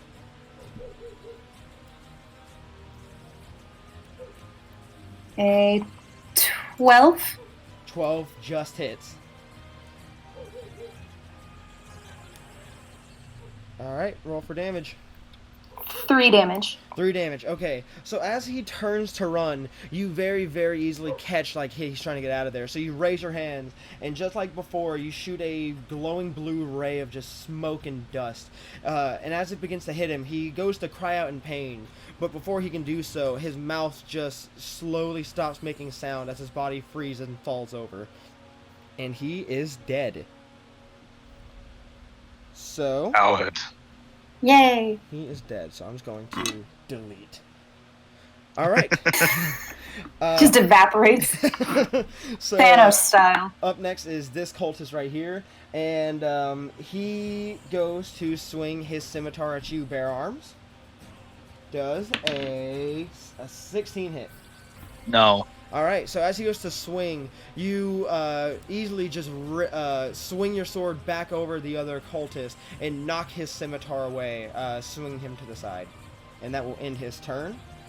Up next, cultist number 2. He's on his last breath, but he does not care. So he goes for one final attack of inflict wounds on you.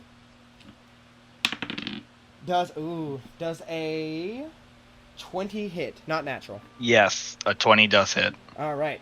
So, as he goes to put his hands on you, let's see here. That is let me see how much damage that does.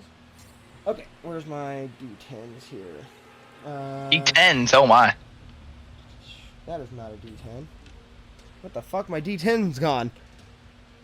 It's gone. Oh yes, it's Okay. gone. That means I So, take 0 that would damage. be 8, so as he places his hands on you, you begin to feel this coursing pain as this black, purple-hued magic begins to spew from his hands and into your body as you take 17 points of damage. And your body just feels burning hot pain as this magic begins to flood your system. I am very bloodied. He looks at you and just smiles and says, "Another hit like that, and you'll be seeing my god very soon." Alright. And with that, his turn is over. Up to next is Zephyr. Shit, well, okay. We've got a problem here. Don't worry He's about bloody. healing me. I got a solution for that. Okay. I am going to cast Ray of Frost again. On cultist number 2? Yes. Okay, go for it. He's in bad shape, right? Very, very bad shape. Him and Bear Arms are both kind of fucked up right now. Okay. Me and him are like coughing blood at each other, just like swinging arms at. Okay. Here we go. A 16 16 plus hits. plus my 2, so that's an 18. So. 18 hits. Go for it. Roll for damage. That's a 4.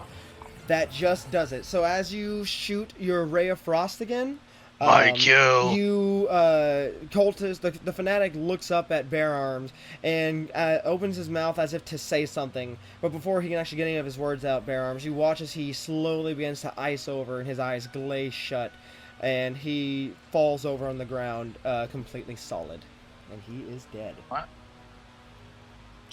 Okay, up next, Bear Arms. Alright, well, as a bonus action, I'm gonna burn Second Wind. Okay. So I'm gonna gain 1d10. Well, I'm gonna gain 5 points each, 5 hit points.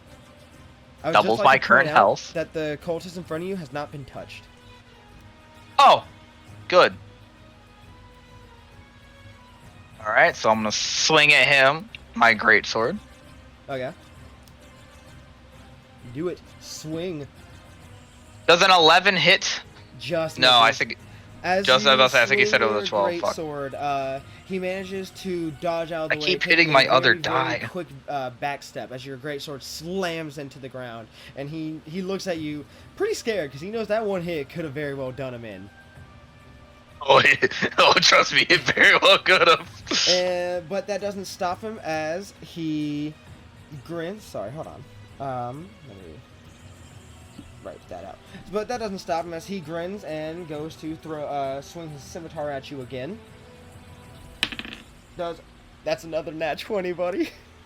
Oh, this actually might knock me out. All right, so let's see here. That is 1d6. All right, so you take 6 points of damage. Is that it? Yeah, that's it. 6 points. Does that That's knock him you doing out? the double, right? Oh, no, sorry. You take, what did I say, 6? You take 10 points of damage. Yeah, you killed me. So, as he swings his scimitar, Shit. he cleaves into the side of your chest, and it just goes straight through your armor, going into your body, piercing several organs that you can tell, as you hear a sickening crunch, and you fall over to the ground unconscious. He looks at you and just laughs, and then looks up at Zephyr and points his scimitar at you and says, "You're next." And Bitch, you killed my friend. that will end his turn. Up next is this cultist, and he just says, "Woo, woo, woo, woo, woo," and begins to run away. And, Zoidberg's out. and he flees combat. He's very much out of Damn, why did I tell Cameron about the bonus damage that he's supposed to do in crit? God damn it, I would have lived. Up next is Zephyr. Okay. Let's see. I've been really spamming Ray of Frost, but it's been working for me. Go for it. I also have Cloud of Daggers, though. I mean, that sounds pretty neat. Daggers are cool. What does this do? You fill the air with spinning daggers in a cube 5 feet on each side, centered on a point you choose within range. Creature takes 44 slashing damage when it enters a spell's area. Basically, you just make a bunch of daggers to like appear and stab the dude if you hit. Okay. I'm gonna step in range of the guy Okay. because he's a little ways away, and then I'm going to cast Cloud of Daggers. You just gonna move like right here? Yes. Okay. Yeah, you're already in range. It's 60 feet, so you're fine. Okay. Just in case you want to get a clearer view, I guess. Okay, so you cast Cloud of Daggers? Yes. Okay, I believe that is a roll to hit, correct? I think it's just so, a yes. zone Oh, spell. no, it's just a spell. Just a spell? Okay. Yeah. So, okay, well, since he's already in... It says, okay, so a creature takes, when entering the spell's area for the first time on a turn or starts a turn. Okay, so he won't take damage until his turn actually starts. Okay, well, if that's it, then let's move on to Bear Arms. And feel free to make your first death save throw.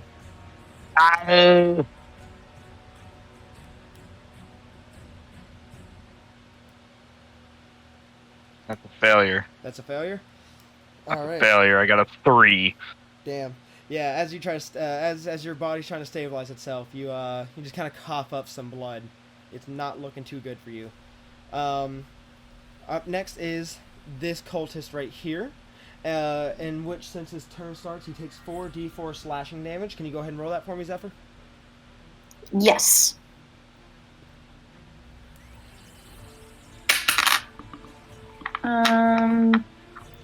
That's 2. If you roll high enough, you can kill him.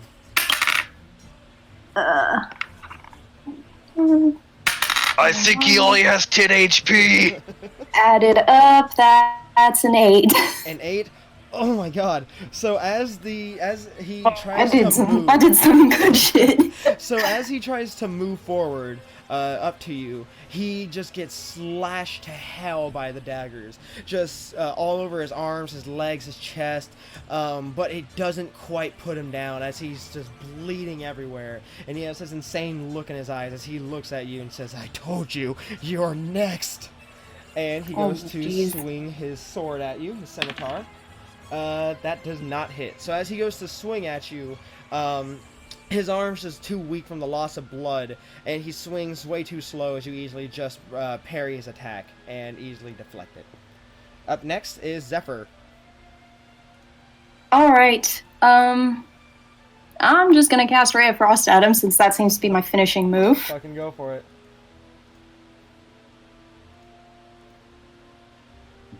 That is a 15 plus 2, 17. That definitely hits. Roll for damage.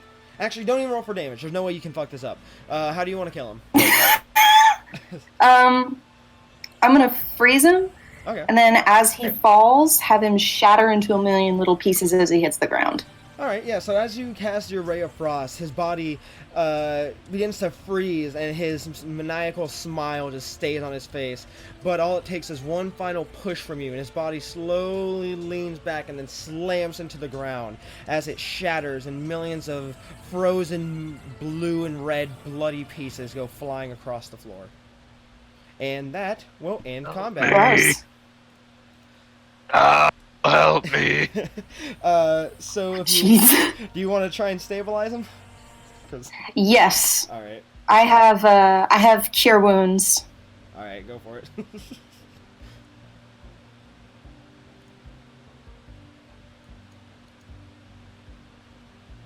Hang on, my computer's being wonky. No problem. 2d8 plus 2, so...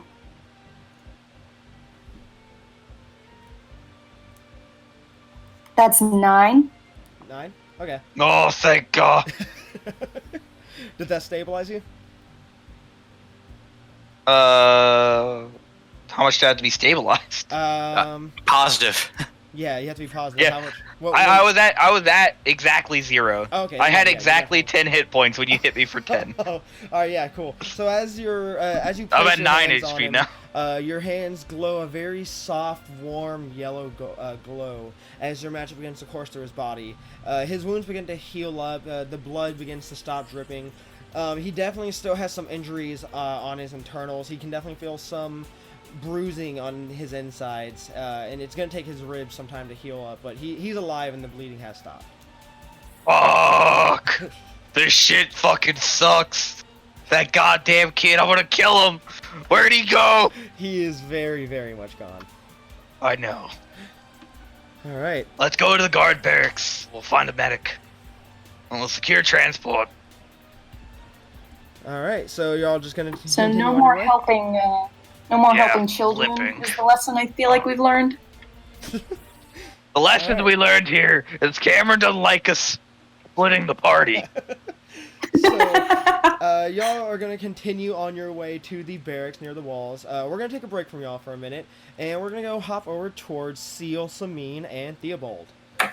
Yay. Okay, so I believe not Theobald, Samine, I need you to roll a perception check with advantage, so that way you can find whatever it is y'all were doing. I forgot. Library, right? Y'all looking for With library for either talking to the scholars or also looking for books on So roll a d20. the guy.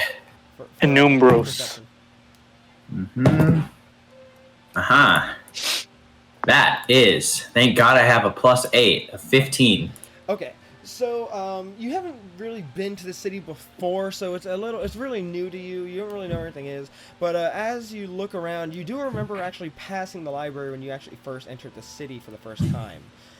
So you're very easily, it takes a little bit of time, but you do end up tracing your steps back to the location more in the upper district as the three of you arrive to the library.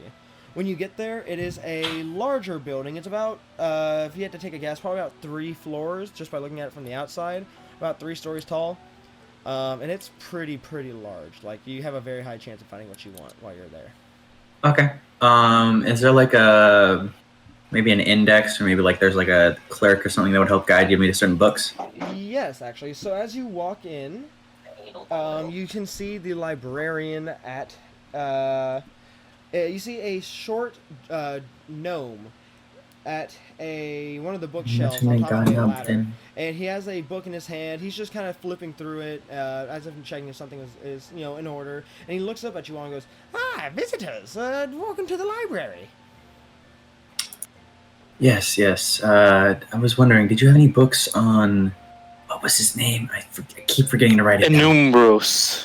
Do you have any books on Enumbros? Enumbros, huh? That's quite a touchy subject nowadays. Looking. We know. What is it these days? Look at all these youngsters. Yes. He looks a bit older, but he kind of just disregards the seal for the moment. He looks around for a moment, and then he has to think about it for a good moment. He goes, "Enumbros, it's quite hard to have a book on that type of deity in this kingdom. The king doesn't really like having that type of stuff around here. But Yes. he does let some things get along as for education purposes. Check here. Follow me. With that, he hops off the ladder and begins to guide you towards the back, where you can actually see a lot of the books as you move towards the location he's guiding you to. The books look more dirty and dusty, as if they have been not picked up in quite some time. Whenever he moves to the back, he looks around all the books, and he then grabs a very large, thick book. It's very, very heavy. And he blows some of the dust off it and wipes it off, and he looks at it and says, "All right, I have a book here, but tell me, what languages can you read in?" He's in the room. What is it in? Let me look that up. I can read Common, Infernal, and Undercommon. I legit have Okay. I can read anything you want. Common, Dwarvish, and Elvish. Okay. In that case, this should be fine then. It's written in quite a good amount of different languages. It seems the book was passed on throughout the years. It looks like it is primarily written in Elvish. One moment. Perfect. Got that one. Give me one moment. Trying to. One moment, guys. Sorry. He says, yes, it is primarily written in Elvish, but there are some parts that are written in, is that Goblin? I think that's Goblin. Can you read Goblin? Hey, I got Goblin. Ah, okay. Oh, and I like snarl a bit, and I'm like, that means I'll pay you $5 for a little some in Goblin. It wasn't meant for you. It's a very common phrase in Goblin. Right. Well, this is going to be a lot more worth than $5 bucks, whatever that is. Okay, this is quite a large book, and even though it hasn't been picked up in some time, it's quite a lot of information. You see, and information is important to me. So it's still going to be quite a hefty price. This will be about, let's see here. This will be about 10, 15 years Excuse me, sir. Yes? Isn't this a library? Yes, but are you looking to rent it or take the book itself? Because I'll if you trade It'd be you. best rent if it, we took it. Seal Lunster, I'll trade you my knowledge for it. he looks at I you have and s- he actually looks very intrigued when you mention the trading of Oh knowledge. boy. And he goes, I do love to learn. What do you have in mind, my good fellow? Well, that depends. Seal Lunster. That depends, my good sir. You interested in the stars? He looks down for a moment, Constellations, and mayhaps? he moves his hand through his long beard, and then goes, actually, yes, I am. I don't have quite a lot of books on the Celestials and things of such. What Oh, do you no. mean? So he goes. Seal suddenly he reaches in, like upon hearing that he's interested in stars, he reaches into his bag of bees, and pulls out a few papers, and then he reaches into his deck box looking thing and pulls out a couple of cards. Okay. And he goes, these are some of my research notes on constellations, and these I spent a few years. I learned some things about how to capture the energy of these constellations. Now, do you see these? And he shows him a couple of the cards, which contain constellations that don't look familiar. He looks very confused, but he's like also getting excited at the same time. He's like, oh yes, I see it. What does it mean? Well, you see, they're new constellations New that I made up. Would you like to know why? Yes, continue. Go on. It's all bullshit. And like he's like all of he's like flipping through his papers, like maniacally, like looking through like the stars. These fucking astrologians, as they call. I'm an astrologian now, and I don't even know what I'm doing. They make all of this up. Look at this. This is what I call the Kuribo star. Look at this. This is the Ra. What? This knowledge is amazing. Is there any way I can take this off your hands? Yes. Currently, In exchange for that book. Oh, that is. here's the. I can get you a copy, but it's gonna take me a little bit. Okay. Seal. Very important notes. Yes. You're such a brilliant scientist. I'm sure you can just come up with the notes. Right. And Right away. I must obtain this knowledge. I could even write down the notes for you. I could copy it as well if you would like me to. No. You don't look. I copy. I look. I'll trade soon. I'm very particular with my. I'll be in books, you know. See what comes in your book now. He nods his head and goes, okay. As much as I am quite intrigued with your knowledge, I simply cannot just lend you the book on good. Have you heard of this very wonderful thing that all these new kids have introduced me to? It's called paid in exposure. I have not. I tell everyone else that you have all this great knowledge, and that I'll eventually give you my notes when they are published in book format, which may take a little. Roll a persuasion check. Okay. Voice chat. I hate you. Oh, nat 20. Oh my fucking god, this is so dumb. He nods his head and goes, oh, okay, yes, you know what? That sounds fair enough. It's quite an amount of exposure, and that just means more learning for me in the end. I suppose that trade can work, but Yes. here, you may have the book, but I do inquire that I get the knowledge within the next week or so, if possible. If not, I'm sorry, but I will have to send some form of security measure at you to reacquire the book. My Does that internal sound artist fair? is hating Alex or Seal right now. Sure, absolutely, sure, yes, absolutely. In a week, yes, okay, sure, maybe 2. And with that, he hands the book over to Samin and says, "There you go, it's all yours." Thank you. Can I talk to? Can I roll a persuasion check? I guess real quick. For what? I'm gonna try and convince them to extend that time frame. No. To be longer. No. To longer than a week. I know what I'm doing. It's But plenty of time. I don't know what you're Yeah, he doing. doesn't know that, so yes, feel free, go Okay. for it. All right, that would be a D20, right? D20 plus persuasion. Plus persuasion. All right. Let's see, I gotta find out real quick. Persuasion +2, okay. 19. Now look here. See, I think a week, it's reasonable for you, but I don't think it's enough time. You see, Seal here, he's a very excellent scientist, but see, he's kind of old, and he doesn't want to really bring it up, but it's hard for him to write nowadays. He's been through a lot, with the stars. It may take a few months. It may take a few months for him to write down, and I just don't want to put the pressure on him. Okay, yes, I understand. I'm quite old myself. These bones, they don't quite work as good as they used to. Okay, fine. I suppose I can give you a little over a month. Thank you so much. Yeah. All right, let's go. Yep. All right. So that's all you're doing? Just wanted to get that book and move out? Yep. Yeah. As soon as we are like outside the library and outside of earshot, any possible earshot, I go, we can never come back here again. Ever again. Okay. As y'all leave, are y'all just going to meet back up with Zephyr and Bear Arms? I believe so. Sameen will stay for a little bit just to search for one more thing. Okay, you're staying at the library? Yes. Okay. What a dumbass reading books that I'm not in.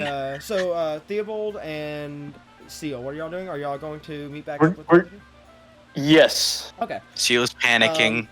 I don't want Seal to get lost in the city. So just for the It'll happen. For the sake of brevity, y'all are just going to head towards the stables where the other horses and wagons are, because you do know that Zephyr and Bear Arms were going to look for a wagon or a horse. So y'all just ask around and you end up finding your way towards that location. Sameen, what are you wanting to do while you're at the library still?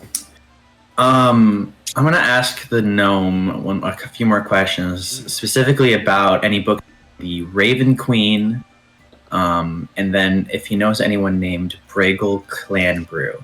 Bagel. So as you ask him about the book about the Raven Queen, he has to think about it again and goes, the Raven Queen. That's something that we don't really hear quite a lot out here in Pathstow. We really only worship a different god here.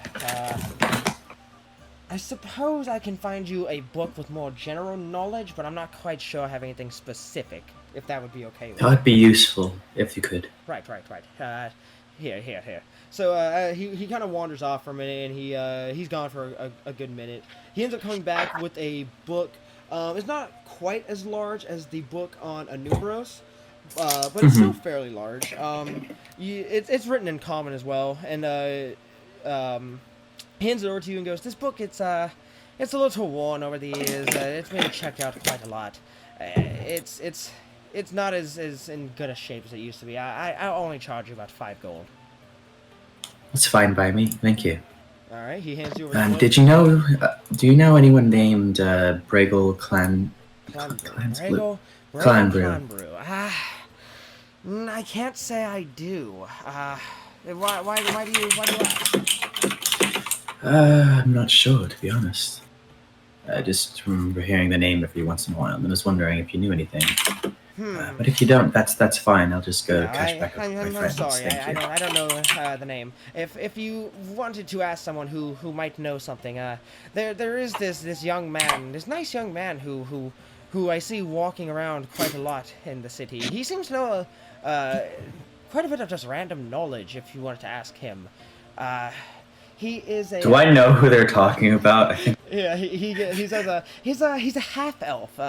He talks with quite a strange accent, one that I've never heard in this part of the country.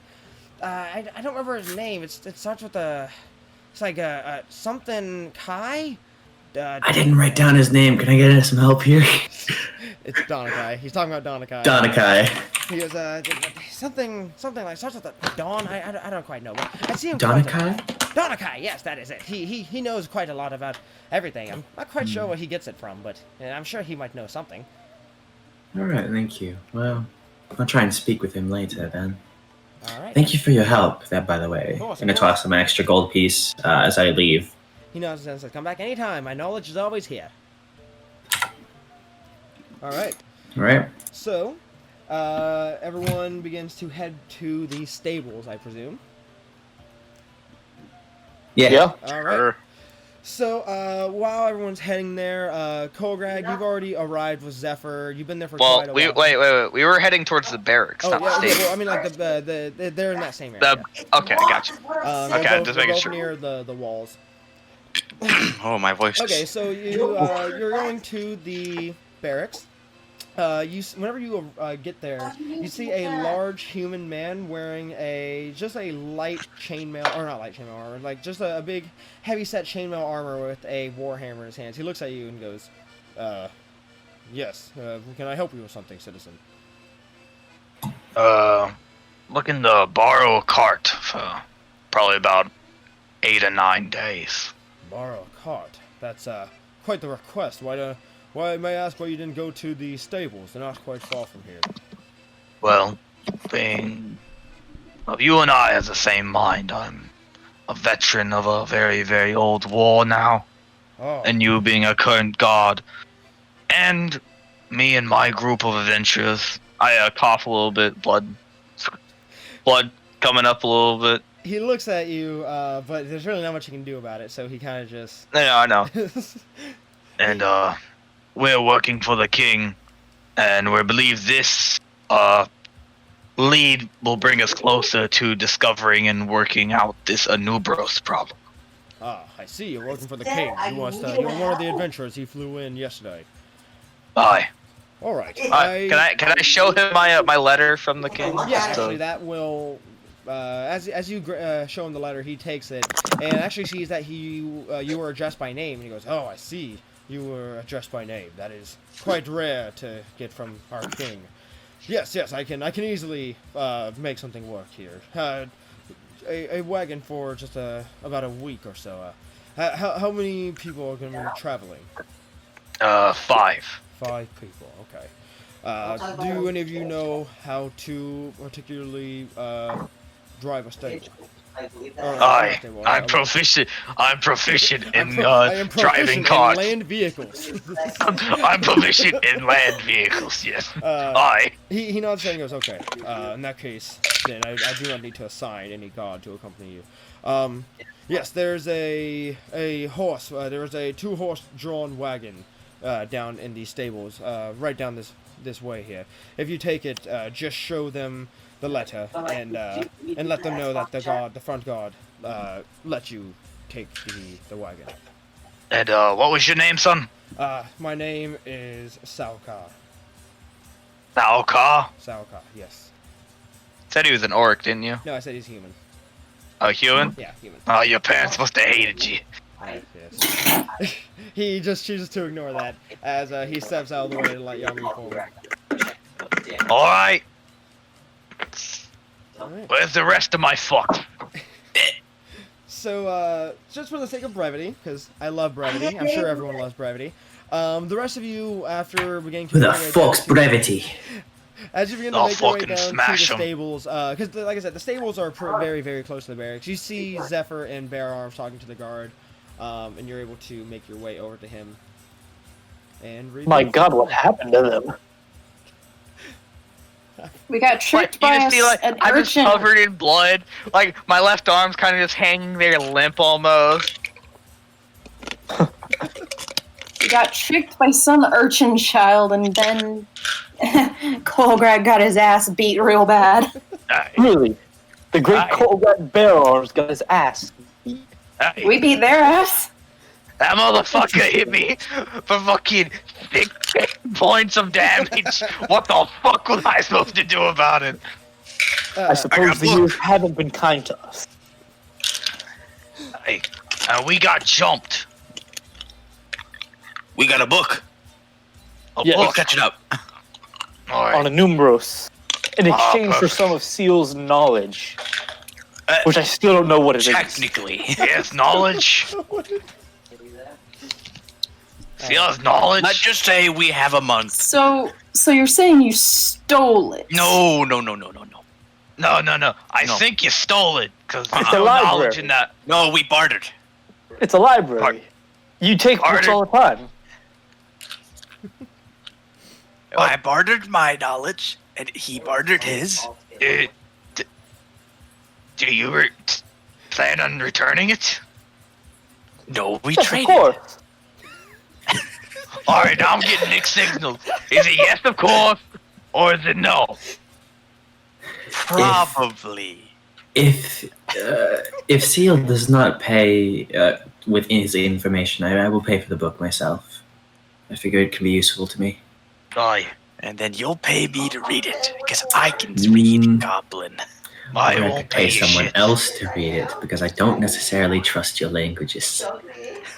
I bark. I don't think you can speak common. As, I don't even think you can speak common. As you're talking, the guard says, I don't mean to rush, but I do have a job to do here. It's quite hard to do when I have you standing Why are you there. standing around here looking at us? No, we're very safe. You are in my way. If you require the wagon, please take it before I change my mind. Oh, I thought this was the other guard. Shit. No, you'll never fucking move forward. 'Cause the other Ah, guy- shit. Shit. No, we never moved forward. This is the other guy. This is the guy that has a shitty name. Yeah, Salakar. Okay. I'm not gonna remember that. I'm not gonna remember that. Okay, either way, do y'all move forward? Yes, we move Yeah. forward. Time to get in the Okay. car. I Yes, really yeah. need to take a fucking nap. As you move forward, it doesn't y'all don't have any issues. Y'all end up getting in the wagon. Everyone begins to settle in. So when you're proficient in land vehicles, I believe that just means you roll for animal handling. You add your proficiency with that, right? As well as People, wait, do we actually? Is that an actual thing? yeah, it's actual thing. I- Wagons are Oh, land fuck. vehicles. There are land vehicles and air vehicles like that. I So. thought just someone just drives the wagon. Yeah, that's all. I thought that's all that meant. No, I believe you're proficient in land vehicles. That means like if it's an animal, you have to roll a animal That's handling not a check. thing that it gives you, though. Yeah, it doesn't tell me anything like that. Proficiency is That was a plus joke. 2. So do No, you- no, no. I know, The proficiency in it. So you would just roll. What was the that? fuck was that? My roommate. Alright, give me a minute. I'm reading it up in the compendium. Because I believe that just means for if you were to drive a wagon, you would roll your animal handling, add on your animal handling modifier, and then because you're proficient, you would add on your proficiency, which is plus 2. Alright, sadly the only two vehicles that are in this compendium are a battle balloon and then a mechanical beholder. Okay, so yeah, just roll an animal handling and add a proficiency modifier and your animal handling modifier.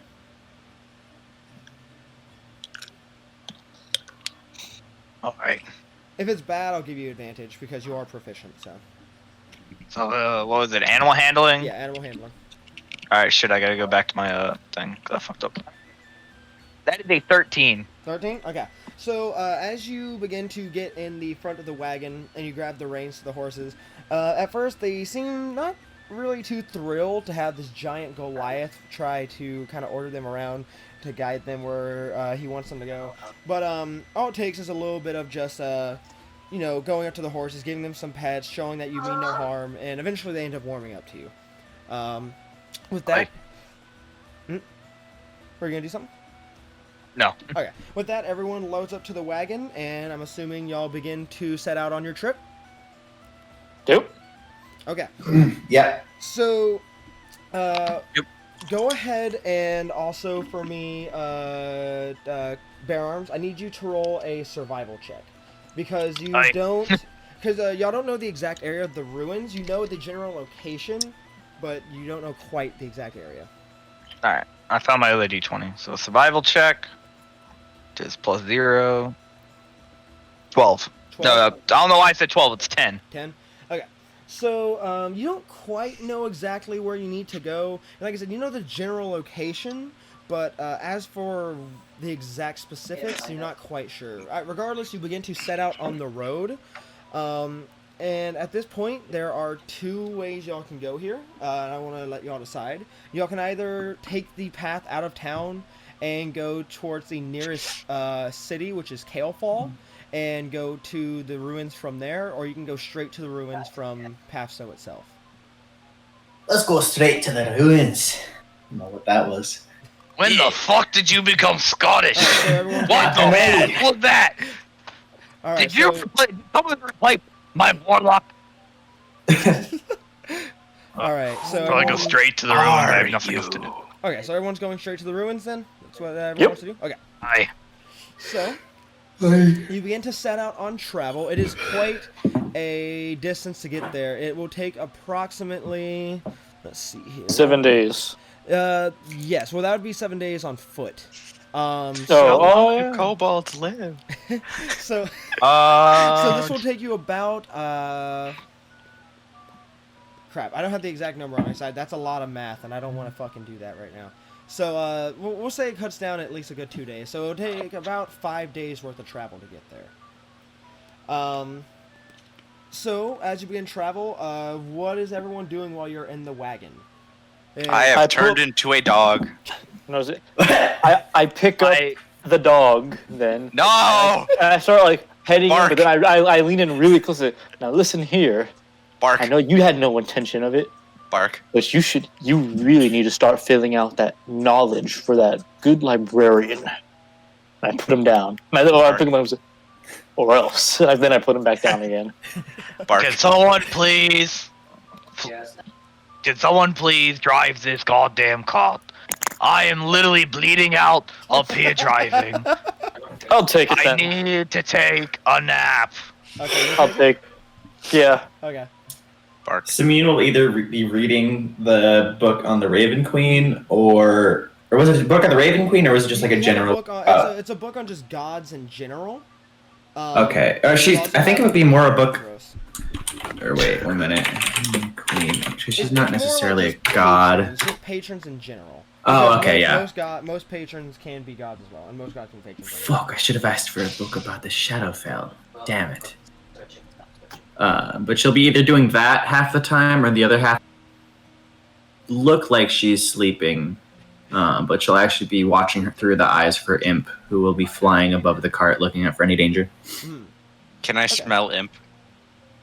What does an imp smell like? I don't know! I mean, you can see if you smell anything weird. Roll a perception check, I guess. I'll have him roll a stealth hang check, on. I guess. Let me That's look good. for... Good time to pull up info on the Raven Queen, so go for it. The closest thing is a wolf. No, dog 5e. Oh, Math makes did. sense. Okay. Yeah, but dogs are funnier. Okay, so what do y'all roll still have? I rolled a 14 with the Okay. stealth for the imp. 14 stealth. Keen here. I have advantage on perception checks for smell.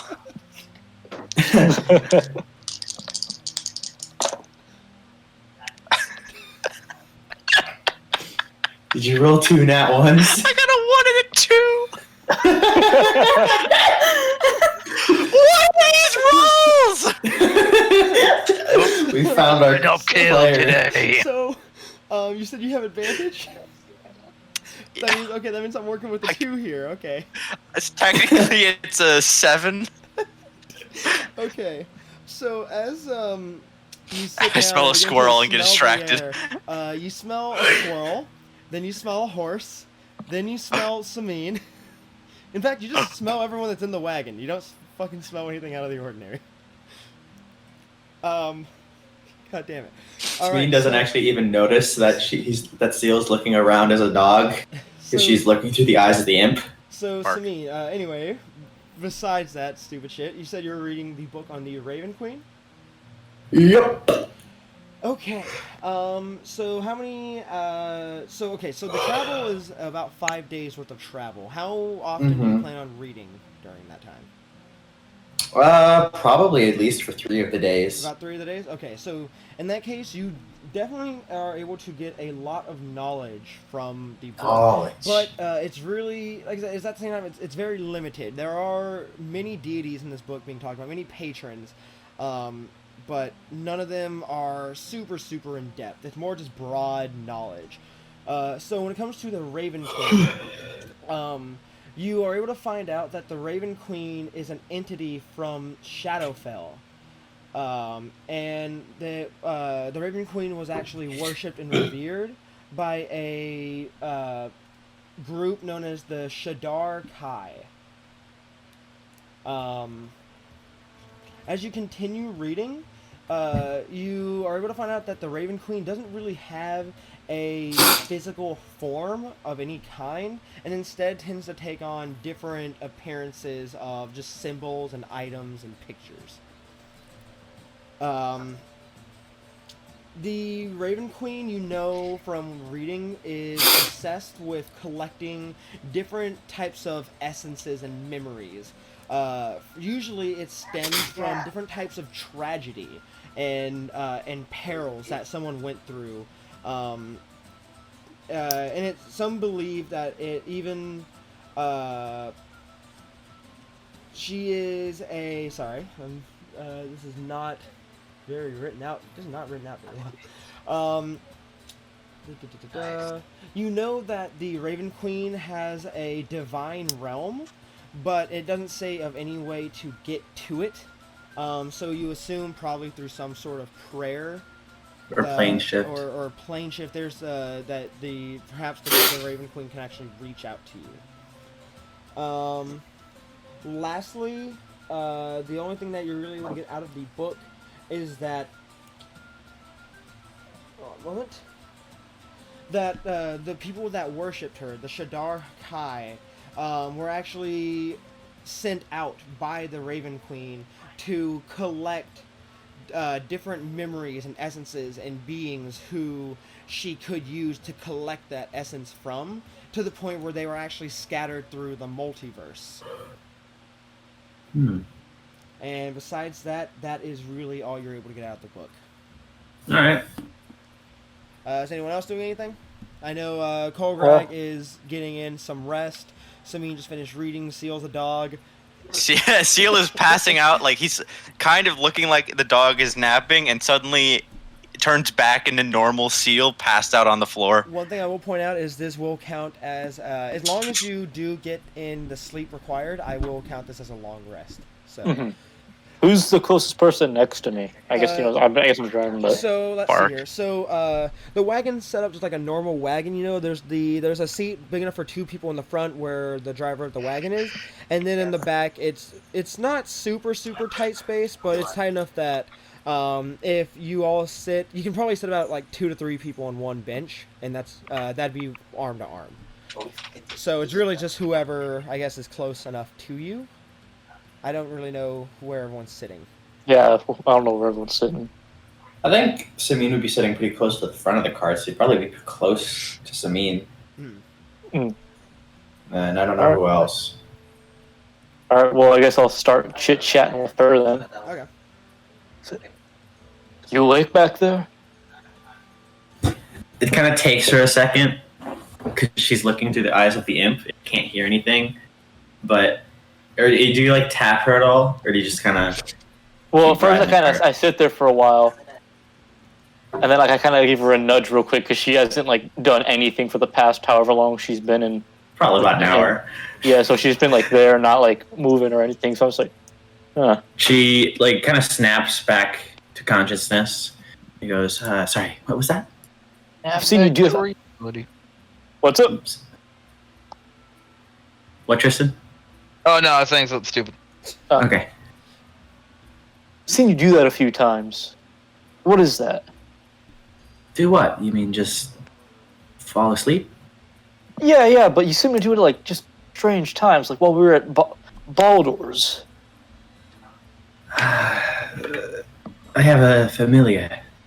You may have seen him whenever the bar fights ensued.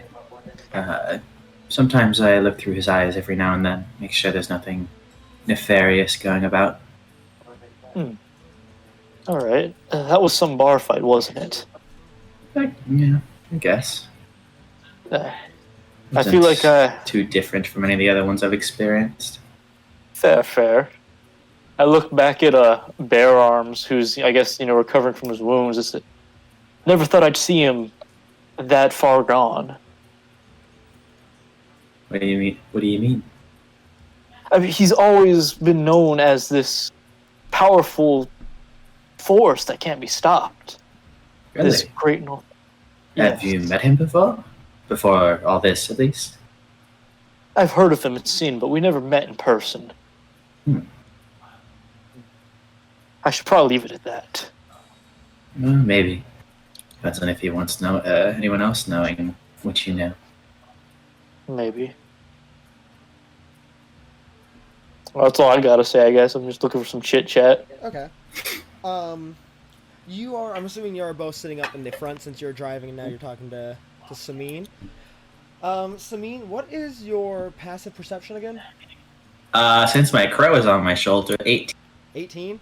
Okay, so as you're talking to what the fuck? Stop with the fucking updates. As you're talking to Theobald, you hear footsteps as the wagon is beginning to approach someone in the. It's at this point. I'd say you're probably a good ways into the travel. A lot of time has passed at this point. I'd say you're probably about 3 days into your travel, and it's currently very, very late. It's probably about nighttime right now. And as you're talking to Theobald, like I said, you hear footsteps growing closer to the wagon, but you also hear something behind the footsteps. Something like footsteps, but not feet. It's more like a very solid clanking of wood against rocks, like a very solid, like that.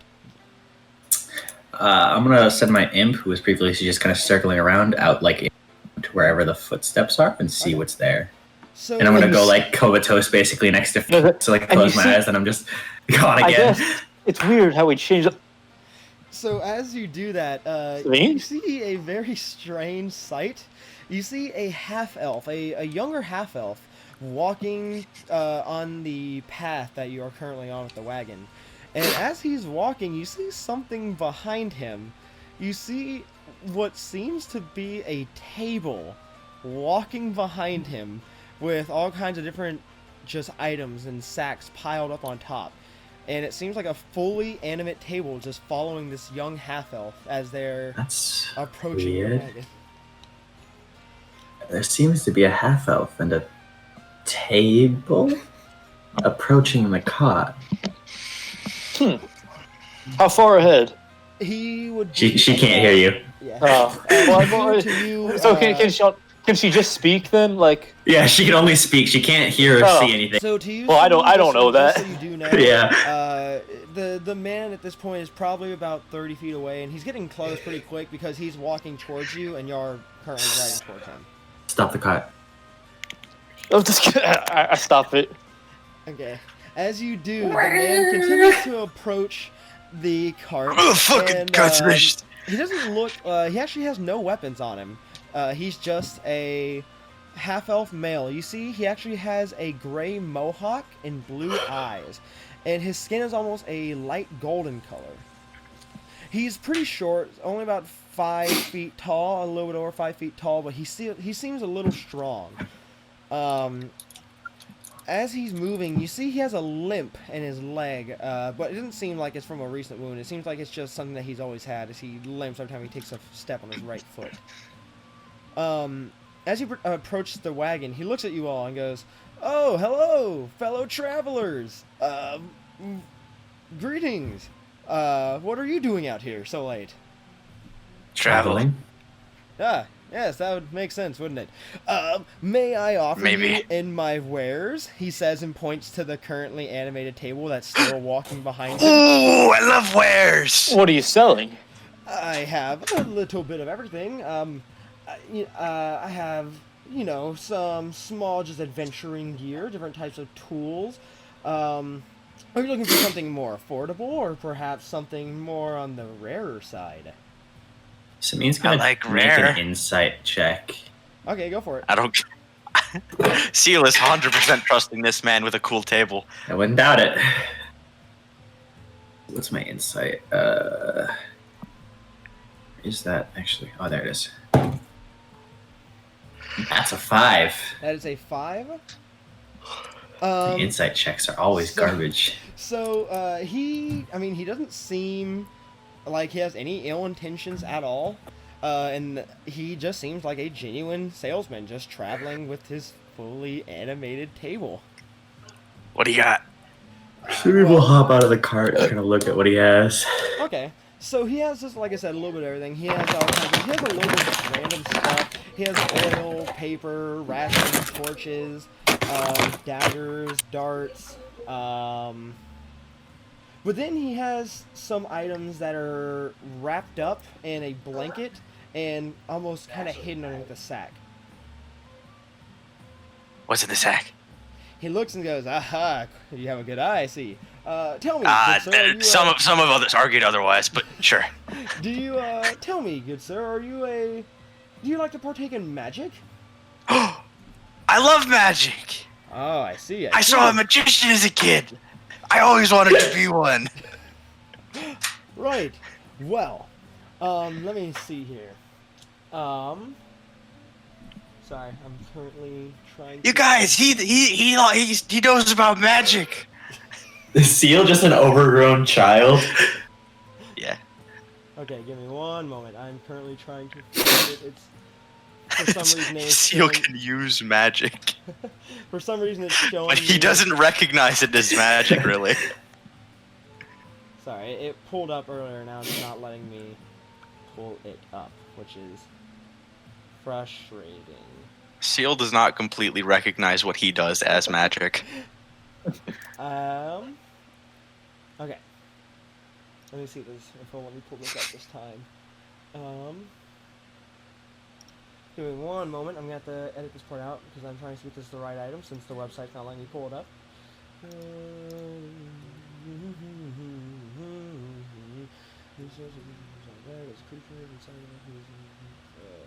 Okay. So as he pulls the sack off, you see, the blanket off, you see what appears to be just a normal bag with a strange design on it. It looks like a pair of eyes and a strange mouth design pattern across it. And he goes, "This right here, this is a very, very rare item. It is called a bag of devouring." I like food. Seal, I like food. What's it do? Does it eat food? Well, in a way. So let me tell you. So this bag, it can eat anything. Anything? Anything. Anything. Anything you want it to, it can eat it. Though it has to be alive, so an animal of some kind, or fruits or vegetables, plants, something living. It's a bit What fucked, but go on. happens Huh? when you put it in the bag? What happens when you put it into the bag? Yes. The whole body of the creature. Well, this is assuming. I'm not quite sure. Everything I've ever put in the bag doesn't come out, so I'm only assuming that everything that gets put in there is completely destroyed, down to the very last piece. What if it's not living? Does it do anything else? I think if I had to take a guess, I'm imagining it would work on different creatures, like undead creatures, or maybe animate creatures. But in terms of things like stone or just... Is what if I were to throw a rock in it? I don't believe that would do anything. It would just sit in the bag? It would just sit in the bag. Or get spit out. Does it do anything else? That is it. It can eat anything. And I mean anything, no matter what the size is. It will eat it. I am no longer intrigued. What else do you have? The one item it let me pull up. Fucking... Okay. He can just eat someone. Like, he doesn't need a bag for that. That's not how that works. I mean, technically it is, but Okay. He then says, "Oh, okay, so a bag of devouring, not quite a thing, right? Okay. Anyone Nope. else? No one else want the bag? I think I'll pass. You'll pass? You guys want a cool magic bag? I thought you said you weren't interested. I'm not interested. Doesn't mean it's not cool. Well, Magic's cool. For cool people. let's see here. He begins to just shift through all of his items and stuff again. Make a perception check, Seal. Okay. Okay.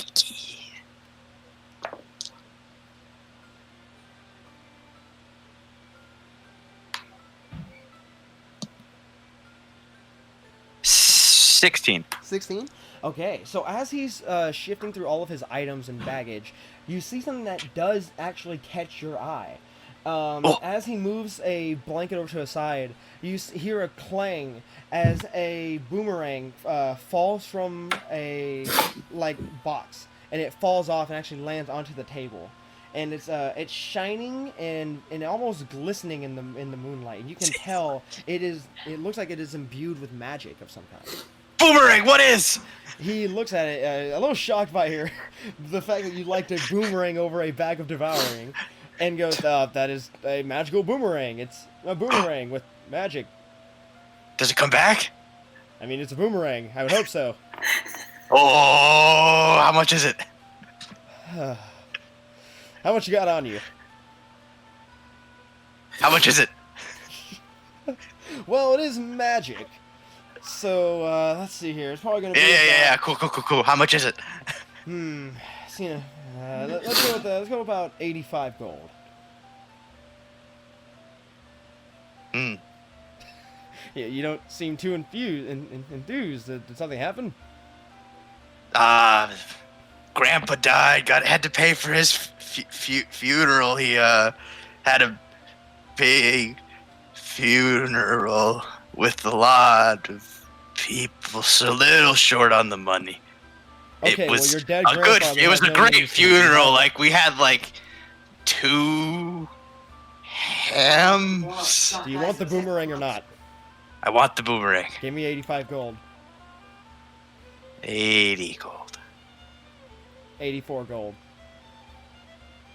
85 gold. 85 gold it is. And he hands it off to you. There goes all my money. Okay, so you have received a magical boomerang.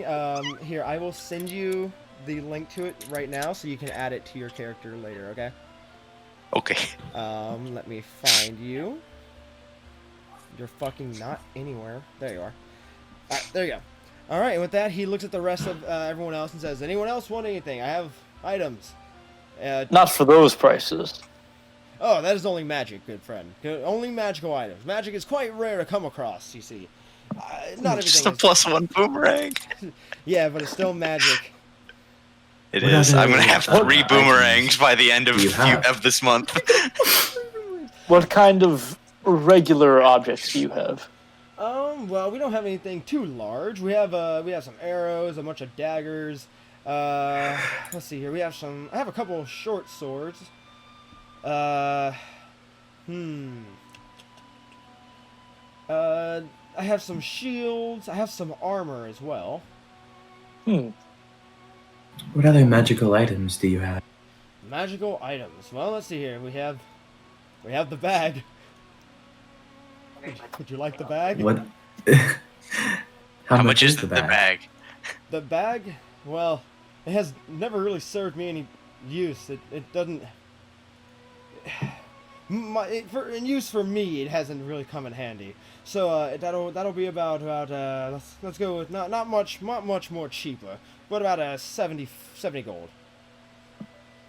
I could do that. All right, here you go. And with that, he hands you the bag of devouring. Let me send that to you. Manage equipment.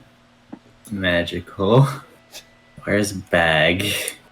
Oh, I gotta scroll down pretty far. Oh, it's not there. Yeah, You can just look it up. Oh, bag of devouring. There it is. Yeah.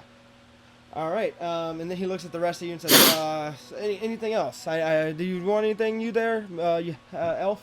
He says and looks at you, Theobald. What kind of armors do you have? I have one of everything. I have some This studded bag leather. is fucked up. Yes, it is. I have studded leather. I have some scale mail. I have some chain mail. How much is your chainmail? My chain mail. Let's see here. It will be about 50 gold. I don't get that money. All right.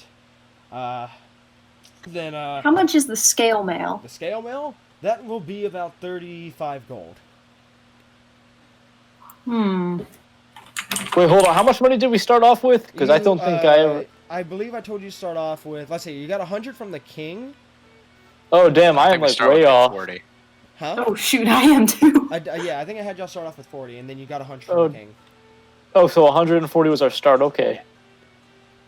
Okay. So hold on. Let me fix everything then. So that'd be 130. All right, so Zach, are you gonna buy the scale mail? That's better than studded leather, so yeah. Okay, so that'll be 35 gold. You said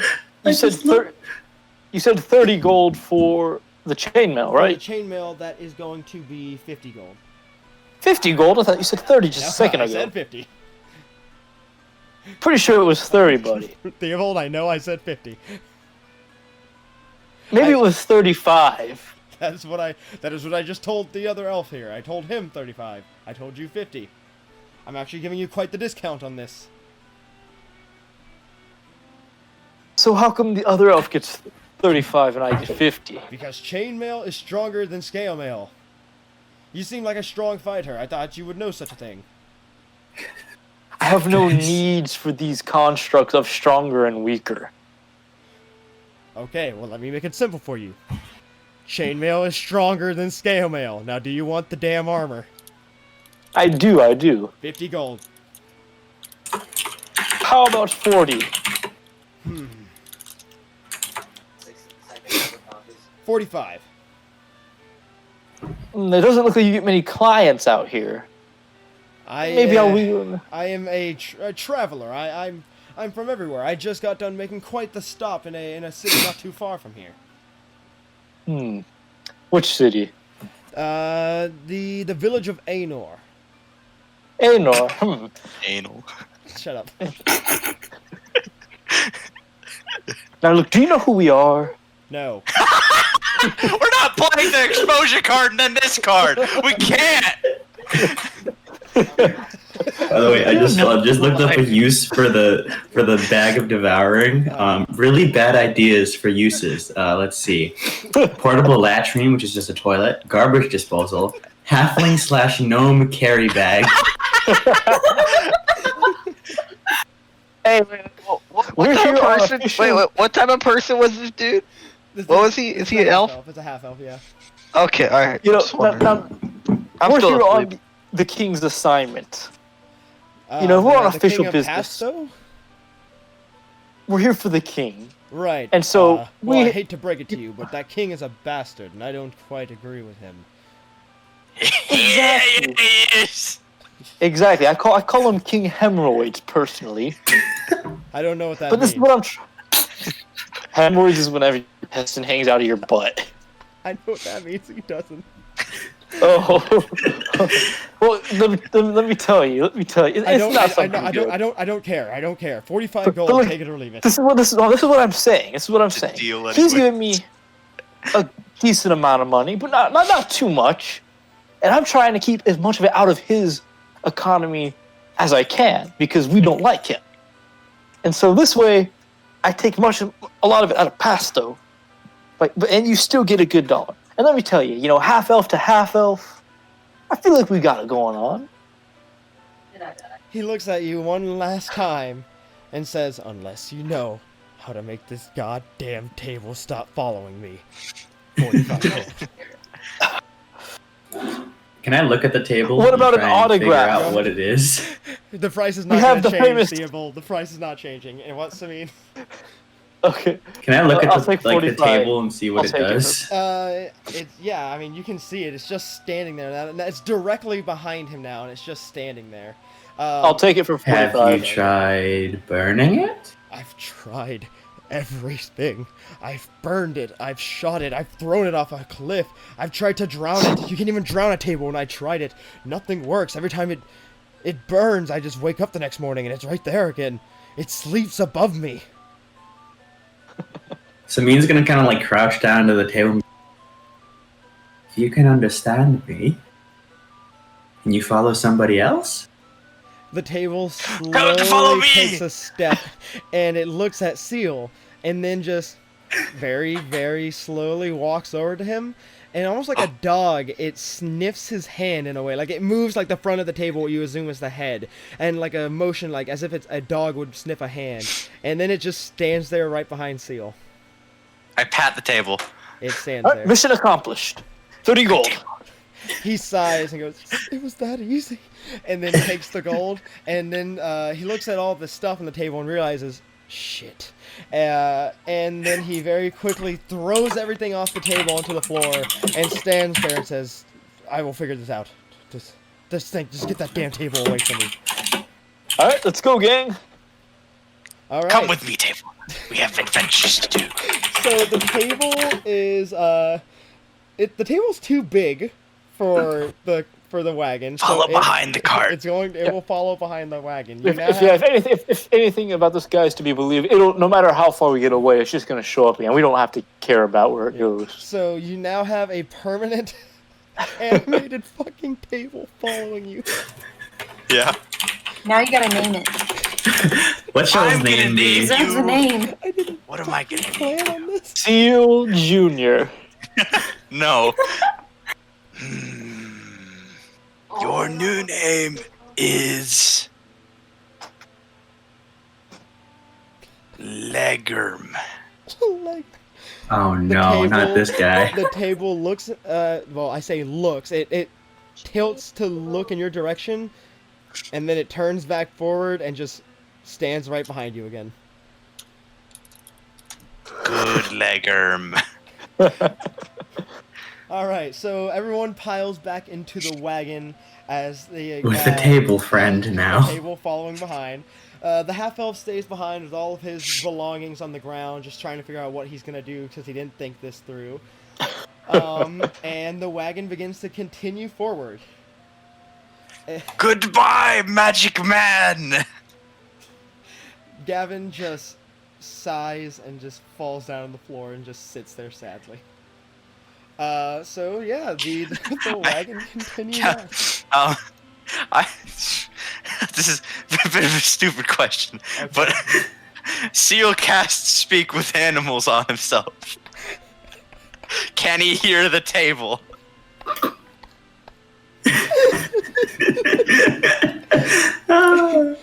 Classic.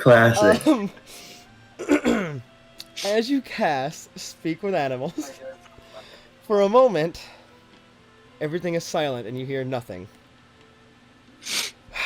And then, you hear a voice respond to you, and you can tell it is that of the table. And what did you ask it? Hello. It just says, table. Guys, it knows how to talk! What's it saying? It said table! Oh. God damn it. How are you doing? Table? It says it's doing table! Can't fucking- Good table. Do you have any further interaction with the table? No. Okay, the spell ends, the table keeps following you. Alright. So the wagon continues to go forward, and as it does, everyone begins, I'm assuming, to get their long rest. I'm assuming throughout this whole time of travel, Bear Arms and Theobald are taking shifts piloting or driving the wagon. And as you move forward, slowly trying to progress towards the Redwater ruins, you mentally prepare yourselves for whatever encounters may come when you arrive there, as you've known little to nothing about it. Don't die. Don't just And run. with that, we will end the session. Table. You should just not. Table. All right.